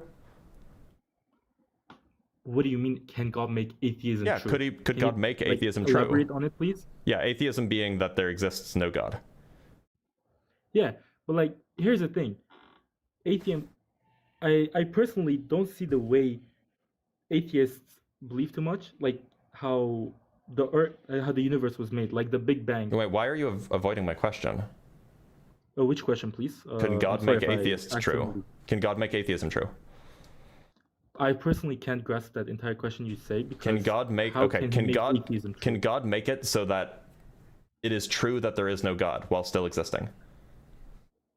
No, that's illogical. Oh, but God can break the laws of logic. That's what you said. Yeah, he breaks the laws. Why is saying it's illogical? Why does that mean that he can't do it? Listen, like my point is, God would create the universe and everything, put the laws in place, because did God put the laws of logic in place? That's something we as humans and everything, as universe was created, those logics you could say were placed as well. So right? Okay, so before God created the universe, was God not himself? God was always God. Okay, so then the law of identity must have been true. Was God something else before was God not God before the creation of the universe? We have no information about that. I, as a Muslim, I've never seen any explanation or anything like that. Never been talked about in the Quran. Okay, so that's why I'm asking you. What do you think? Is it possible that God wasn't God before the universe was created? I say God was always a being, but at some point God did create humans. And that wasn't my question. Was God not God? Was God not himself before he created the universe? God was always God. He was okay. So then, so insofar as before the universe was created, the only thing that existed was God. We have that the law of identity holds for everything that exists. We have that the law of non-contradiction, holds for everything that exists. Is it the case that if God believed something, it was either true or false before God created the universe? Can you explain that again? I kind of didn't follow. Yeah. So did God have beliefs, or does God have beliefs? That we do not know of. Does God have knowledge? God is all-knowing. Okay, then God has beliefs because knowledge is kind of belief. Yes, so God has beliefs. In particular, God has attitudes towards propositions. So, for example, did God believe that he existed? Yes, obviously. Okay. God did God not believe that he didn't exist? No. Wait a minute. So he didn't not. So he. The question was, did God not believe that he didn't exist? What God knew he existed. But right. So did he not believe? So did he not believe that he didn't exist? Are you? We're kind of going in a circle here. This isn't a circle. I have a point. God knew he existed. I have a point. Or do you mean I'm asking. So I agree. God knew he existed in your worldview. Yes. I'm asking a second question, a perhaps different question. Yes. Did God not believe that he didn't exist? No, he always believed he existed. Or if So you mean wait, in so the sense so of, it's like, not true that God didn't believe that he didn't exist? no, God always knew he existed. So then But God the did thing- not. So then God did not believe that he didn't exist. No, God always knew he existed. And So when God he didn't created the believe that he universe, didn't He exist? knew he was the God of this universe as So well. God didn't believe that he didn't exist. God always knew he existed. What, can you say yes or no? God didn't believe that he didn't exist. Yes or no? You're saying God didn't believe that he didn't exist? Yes. We don't know anything about that. We don't know where he's come from. You That's not get what it? I'm asking. When God existed, did God also not believe that he didn't exist? We don't have any. Okay, did God believe that he explanation for didn't either. exist? It's a possibility that I can't. While God is the existing, full did answer God to. also believe that he doesn't exist? I don't know anything about God and how he is personally, but I would assume so. Maybe, Okay. but God Wait, is you would assume eternal that as God well. also believes that he doesn't exist at the same time as believing that he does exist? No, if God existed, he knows he existed, but like in the past Okay, so then time, he doesn't believe that he doesn't exist. I'm telling you, you're asking something like out of my, like out This of is human very capacity. easy. This is very, very easy. See, God is eternal, right? So wait a minute. Allah is So the son. look, does God believe true things? Only true things? Yes, Okay. Does God exist? he does. Okay. So God then so it's false to say that God doesn't exist, right? Yes, Okay. So then God doesn't believe that, right? Because it's false. we could. I can't say what fully God says or not, but yes. Okay. could So say God yes. doesn't believe that God doesn't exist. And you think that that is true because God does exist. Yes, he does. Okay. exist. So now we've assessed that the law of the excluded middle holds for the only being that existed absent creation. So we have three laws of logic that have now been established to apply to God: the law of identity, the law of non-contradiction, and the law of the excluded middle. All three must necessarily now exist, and you've affirmed all of them. So how is God evading these laws of logic if they apply to him? Okay, let's start again, okay? Sorry if I'm like not fully catching up as well because I'm busy with some studies myself. And some of the words you're using, I'm not fully familiar with them because English is not my first language or anything, okay? So I apologize if I'm It's not fine. like how did they say it? I forgot. Okay. My point is, so God existed, right? We don't know where God came from. Well, I don't We agree don't know with the that, origin but of him. Yeah, we don't know where he came from. We don't know his origin, right? well, yeah, I don't think that he exists at all. But sure. Yeah, but like that's your personal belief, and I respect it. But your question is, can you convince me to believe in your God? And I'm gonna try to convince you, okay? But the God that you're my telling me I should argument. believe in is a God that, on the one hand, can break the laws of logic. On the other hand, we've just established must obey the laws of logic. God doesn't have to obey anything. We've just if I'm being established that honest. he has to obey the three classical laws of logic. All of Yeah, them. but We established that has also- to be the case. That it Also, is you're indeed the asking me some case. stuff that are beyond my capabilities to answer for you. Okay. So the laws But of logic back to- are not to be trifled with as far as God is concerned. God cannot violate the laws of logic. The classical laws of logic, anyway. What he does abide them, but okay, to an extent he does abide with them. But my point is, can I get back to my other point because we kind of detoured from what I was trying to say? You can, but the point seemed to require that God exists or God can bend the laws of logic. And in your worldview, these are Yeah. things that God created rather than just formalizations of the way that we think. And so it's just not the like these are things that have ontology and that therefore God can evade them. But under your own worldview, we've just established that God cannot evade these laws. Can So for the go same, against any and so we law can use he those created. laws. We can use those laws to come to principles like something can't come from nothing. He made something out of nothing because he is God, but we don't know where he came from, obviously. That But if I so may continue on my point, like yeah, try sure, to I convince guess. you. Okay, so you're familiar with the Holy Book Quran, right? I'm familiar with the Quran, yes. And I assume you also like astronomy because if I'm not wrong, I've seen some of your video on my I'm For you, page, fond and I of really astronomy, like them. sure. Yeah, I really like your content, by the way. I appreciate that. But we know that the Quran was sent 1,400 years ago, right? Yeah, that's when it was written. I agree. Yeah, that's when it was like descended to the Prophet Muhammad.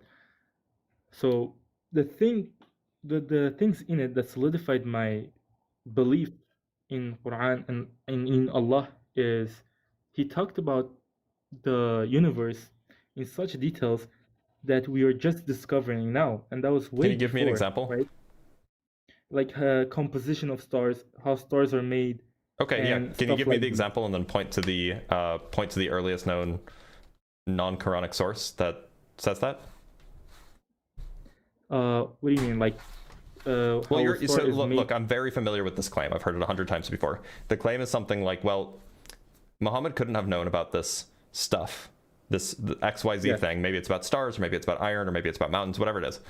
Muhammad But couldn't have Quran known is about this written because by Muhammad. Muhammad couldn't have known about this, so it must have come from God because we only figured it out 100 years ago. That's the argument. I'm very familiar with it.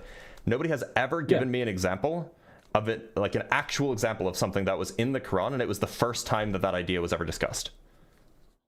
No one's ever given me that example. I don't have the surah verses on hand, so I'd have to come another time with every surah to debate. Literally with you, every like that. single time people have made this argument, you can go find a source. Either the claim is false, that what the Quran says is true about, I don't know, iron is just not true about the iron on the earth, or it says something true, but it says something that the ancient Greeks knew.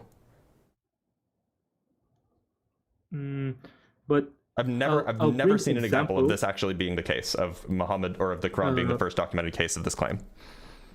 Yeah, you said your next live stream will be mid-June. Yep. Yeah, On this next time topic, I'll anyway. come with examples, Please. but this time I'm just gonna like continue with my personal beliefs because Well, wait a I minute. watched some- Why do you have these beliefs if you can't even come up with any examples? see, I don't have the examples on hand because I am not too practicing of Islam, but I have full belief in it. Get it? Why do you have full And belief my in it app- if you look? So Yeah. if you don't know the content particularly well, why do you have full belief No, in I it? know the contents of it, okay, but I can't read Okay, it fully so- because my Arabic is pretty bad. So let me ask you this then: Do you think that? So you think everything that's described in the Quran is true? Yes, Okay. Does that include the moon being split in two? yes. Okay. It's a prophecy. So then why didn't the? I'm sorry. I'm pretty sure it's talked about as happening, not as happening in the future.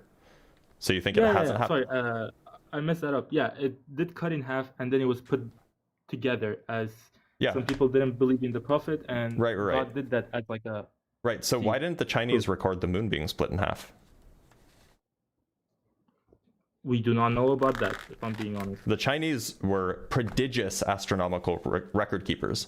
They recorded, in fact, they're famous, the Chinese astronomers are famous for recording the first ever supernova that we have in records. So they recorded all of the motion of the stars when comets came up. And from what I've been told by a particularly knowledgeable former Muslim, the moon was in the east during this event when the moon allegedly split, which means that it would have been directly overhead for the Chinese. So the Chinese would have had full view of the moon, and they were always looking at the sky. So why didn't anybody write it down?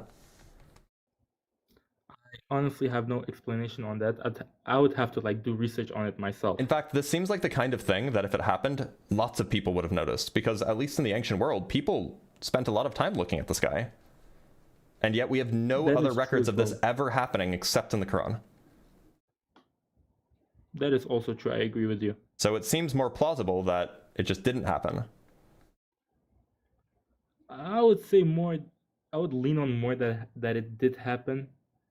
Yet we have no It evidence could be for it. that God, like, showed it to the believers and whatnot. But that's also like not really fully understandable. Like I'm with you on it, but as I said, I have to do like more, like what is it called? Research on it to see.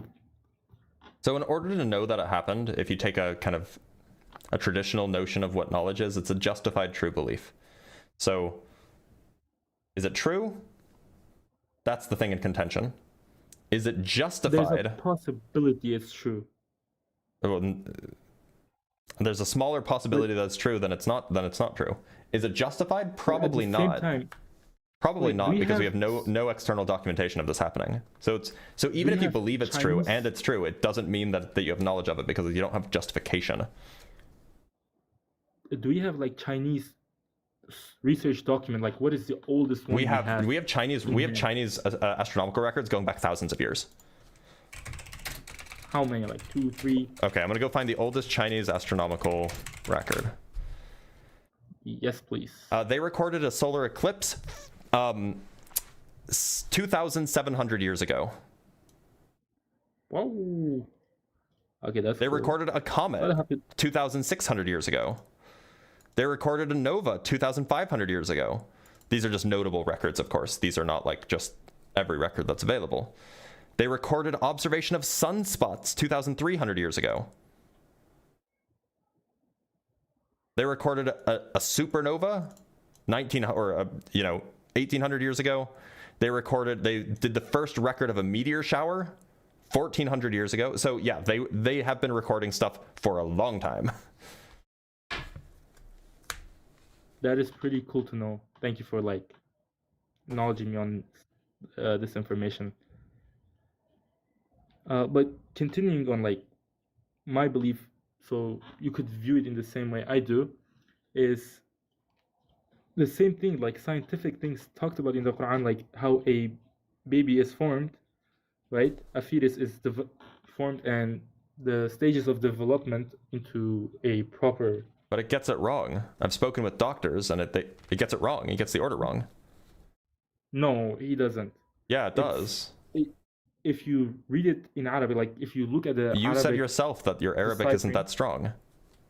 yes, So how are it's you to weak, how are you to but tell I me have- that it's like, you know, if you read it in Arabic, it gets it right? Like, no, it doesn't. I've spoken with an ex-Muslim who's a physician and Arabic is his first language, and he says, yeah, this is not what's taught in medical school. Yeah, but like, listen, my Arabic isn't the best, but I understand Arabic to an extent, okay? And I can read to an extent, like medium level. I've discussed this with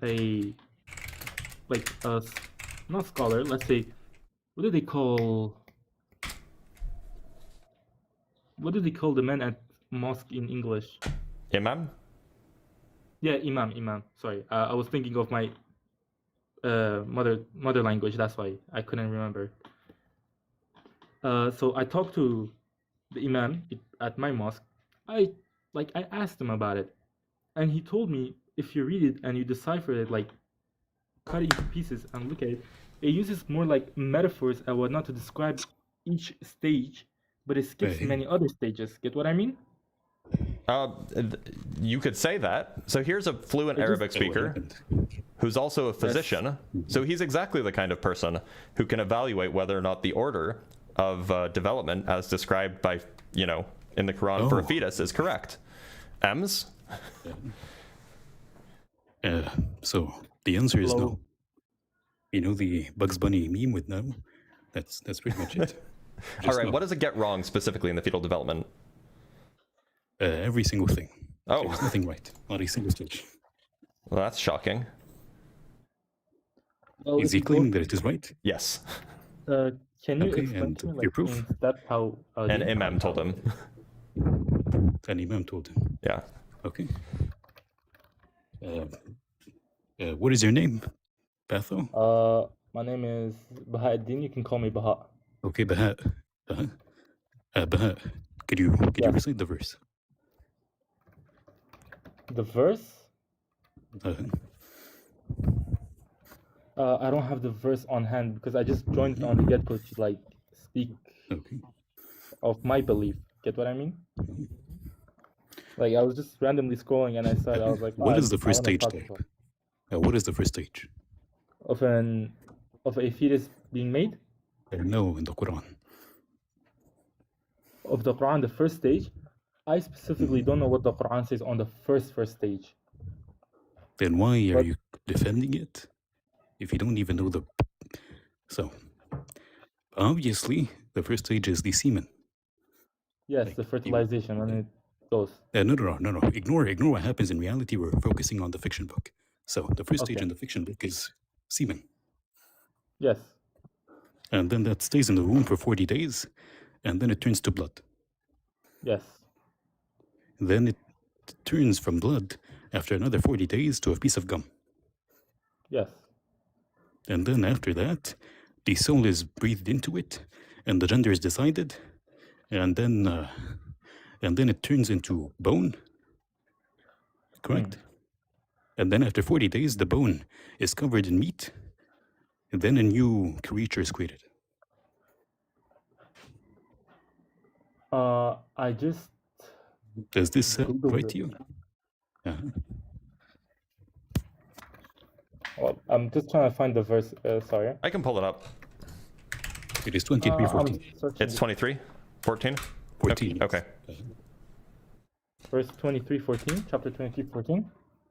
المؤمنون. All right. Here, let's get it pulled up really quick. I don't know why your screen is small when I joined the live. It's like my first time joining live, so Leave the app and then reopen the app. It won't kick you out of the live stream. Oh, okay. It didn't happen. Well, it's on the screen. Everybody else can see it, and so you'll just have to trust us that that's what's showing. So I'm just going to read an English translation. Ems will correct me if I get the translation wrong. Verse, chapter 23, verse 14, right? The Mustafa Khattab translation is just like it's like King James on steroids. So just What translation do we want? Go to Quran X, or if you can find a different translation on this, yeah. Yeah, is there a preferred? Do you have a preferred one? For example, maybe Yusuf Ali. Okay, I mean we can just include both, and worst case scenario. Sahih International and Hilal Khan. Okay, we'll include all of them. And the transliteration too. Oh, and the transliteration? Yeah, sure. That would be better. Because Mustafa Khattab and like the whole like thing, though, and like Abdul Halim, like they're just like liars. Okay, so let's go to 23:14. All right, so here is 23:14. So we have all of the different translations available. We also have the transliteration. So here's 3 translations that we can look at. So it seems like the first thing that happens, just looking at all of them, it says like we made that drop into a clinging form, into a clinging clot. So the sperm drop turns into like this clinging thing. And then we made the clot. A better translation would be a piece of congealed blood. Yeah, sure. Okay. Yeah. So like a clot of some kind, like some sort of like solidified blood bit. Specifically blood, yes. Then the clot into a little lump of flesh, a little lump of flesh into a little lump. So a better translation there would be a chewed substance, because it calls it a mudra, and the mudra is derived from the verb to chew. So it basically describes it as a piece of flesh that has no characteristics, and that is the Okay, so interpretation of this it's like mushy. Yeah. Is the idea. Okay, and then we made that lump into bones. We made from the lump bones. We made out of that little lump of flesh bones. And it turns it into bone. So it says, Yeah. فخلقنا المضغة عظاما. So it pretty much says that the mudra turns into blood. Into bones. So we have the sperm turns into blood, into congealed blood. Then it turns into like fleshy bits. Then it turns into bones. And then they put the flesh. It is covered. And then they put the flesh on the bones. Yes. That Not a seems. single state is correct. It's just like a random bullshit. Yeah, it doesn't sound right. I don't think that there's a stage of fetal development where there's just like only bones. We can just like take it step by step. Why? He thinks that semen turns into blood. At what stage does semen turn into blood? Number 1. Number 2. How is the semen, according to the Prophet when he explains this verse, how does it stay in the womb for 40 days before it turns into blood? Beats me. I'm looking at a website where it like explains everything about it, right? Nope, you're not going to find any website that honestly explains it away. Some of them are going to lie about what words mean and not include actual tafsir and the hadith. Because again, we're going to look at the broader context of what the Prophet understood this to mean. And when you go to Bukhari and Muslim, you have hadith of the Prophet explaining this, and he goes into more detail, explaining each stage. So we have more nuance than whatever apologetic website you're reading. Because they always hide the truth. Just as a check, Ems, should your semen be bloody? No. Okay, just checking. No. So, and it should never turn into blood, right? Not unless you have some bleeding within the entire system itself. Okay. And so is there something that you can mix with semen to turn it into blood?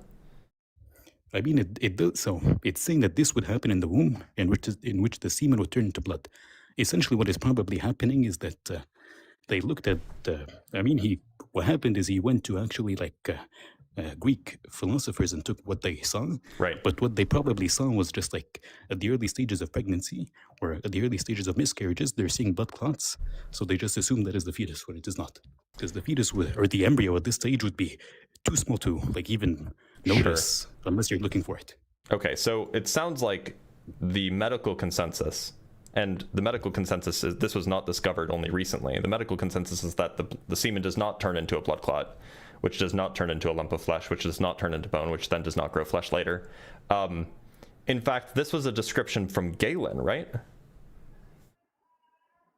Yes, almost verbatim. You can look up Galen's steps of embryology as compared to the Quran, and it's literally verbatim. He has an entire paragraph just saying this verse. So not only is this not an accurate representation of what happened, it's also copied from an earlier work. So even if it was accurate, it wouldn't be original. And you have a direct connection between the Prophet and Galen. So what's the connection? The Prophet's aunt's husband, his name was, you could look him up if you had open another tab. It's going to be a hard word for you to try to I'll do my best. Just Al-Harith. Harith. Okay. Ibn Qalada. It's about now because we went from embryo and development of fetus. This is an Arab physician. Okay. His name was the doctor of the Arabs. I see. And he studied in Persia in a university controlled F. I see it. And then he learned medicine in Yemen and Persia. In a university called Gundashapur, which was known to have translated works of Galen. Oh. There you go. Well, that explains that. Yeah. And he was known to have medical talks with the Prophet all the time. Probably taught him about the birds and the bees. So, yeah. So, we know where it came from. We know the connection between the Prophet and this knowledge, and we know it is wrong. I don't know, man. It seems like there's something up here. Seems like maybe the Quran is not perfect. Literature-wise, yeah, it is perfect, but I know it is not perfect literature-wise. Here. I gotta admit that you guys did amazing. I need to expand my knowledge and come with proper. I mean, Ems is like the ex-Muslim Captain America. So you just or maybe the Batman. You just call on him and he shows up. Ems, would you mind if I Is it okay for me to ask where you're from, if you don't mind? Do you speak Arabic? يعني لا أحكي عربي كثير. اوكي المفروض انت تفهم انا منين من الجمله دي. من وين؟ المفروض تعرف انا منين من الجمله اللي انا بقولها دي من لهجتي. Yeah, I don't understand that. Okay, I'm Egyptian. مصري. Well. Okay. And I actually want to talk to him now because he's an ex-Muslim and I want to know why he's an ex-Muslim. I want to know his reason why. I just don't believe. There's no reason. So that has to be a separate conversation. I'm 15 minutes over my usual stopping time. But I figured I'd bring on Ems just to let you know that even people who speak Arabic fluently, who used to be Muslim, who do know things about the human body, they don't think that this is true. So, Patho, I'm going to let you go. Oh, sorry, go ahead. It was a very nice talk. Take care, you too. Thank you. Thank you for I having had me. I had a guy say that I was lying about being a Muslim in the past, and then I pulled out my ID, covered everything, and showed the weird where it says Muslim. Really? And then he said I probably stole that. Wait a minute. I don't understand. Why did your ID say Muslim on it? Why is Because that? IDs are required to have like a religion section. That makes me sad. I understand that in parts of the world that's the case, but that like you understand. I don't have any family that was killed in the Holocaust. I have none. My family was in the United States by the late 1800s. However, I know enough about it so that just gives me like, it just makes me recoil, and like I don't want to have my identity associated with me being Jewish. I do not want that. Part of the reason is that Egypt is mixed between Christians and Muslims, so Christians and Muslims each go under their own separate religious rules. So, for example, if you're a Christian in Egypt, you have different regulatory social laws that you have to follow as opposed to being a Muslim. So, for example, marriage laws, divorce laws, etc. I see. And children custody, etc. So it differs based on what religion. I mean, maybe it works there so that people It don't feel like doesn't. they're Nobody being. likes it. Well, Actually, they doesn't. do. Yeah, they do. They do like it, but the minorities don't. You know, I'm not surprised. All right, well, Ems, I'm gonna let you go. Thank you. I'm gonna end so live much. and go Have a make a sandwich, but have a good one, man. All right, y'all. Ems is always a lovely person to bring on. You know, I don't speak Arabic. I don't know as much about the Quran just because it's not as culturally embedded, but it is culturally embedded for Ems. So he's capable of speaking on this. So let's read some super chats, read some cash apps, and then we'll call it a day. Okay. From Abe from Abeb DM with the $5. Thoughts on the argument against God that even if we grant the theist a ton, naturalism still explains the data just as well, so wins by Occam's razor. Yeah, that's roughly the argument, right? I mean, like that is what it boils down to in most cases. From H2 Pyre with the 20 Czech crowns, test my super chat attempts have 90% decline rate. Well, this time it worked. Thank you for the 20 crowns, bud. 20 crowns is like $1, but I appreciate it regardless. Let me just check for cash apps and things, and then we will end it there. Oh, I should also send out I should also let you guys know of some announcements. Grimlock sent $10 for hydration.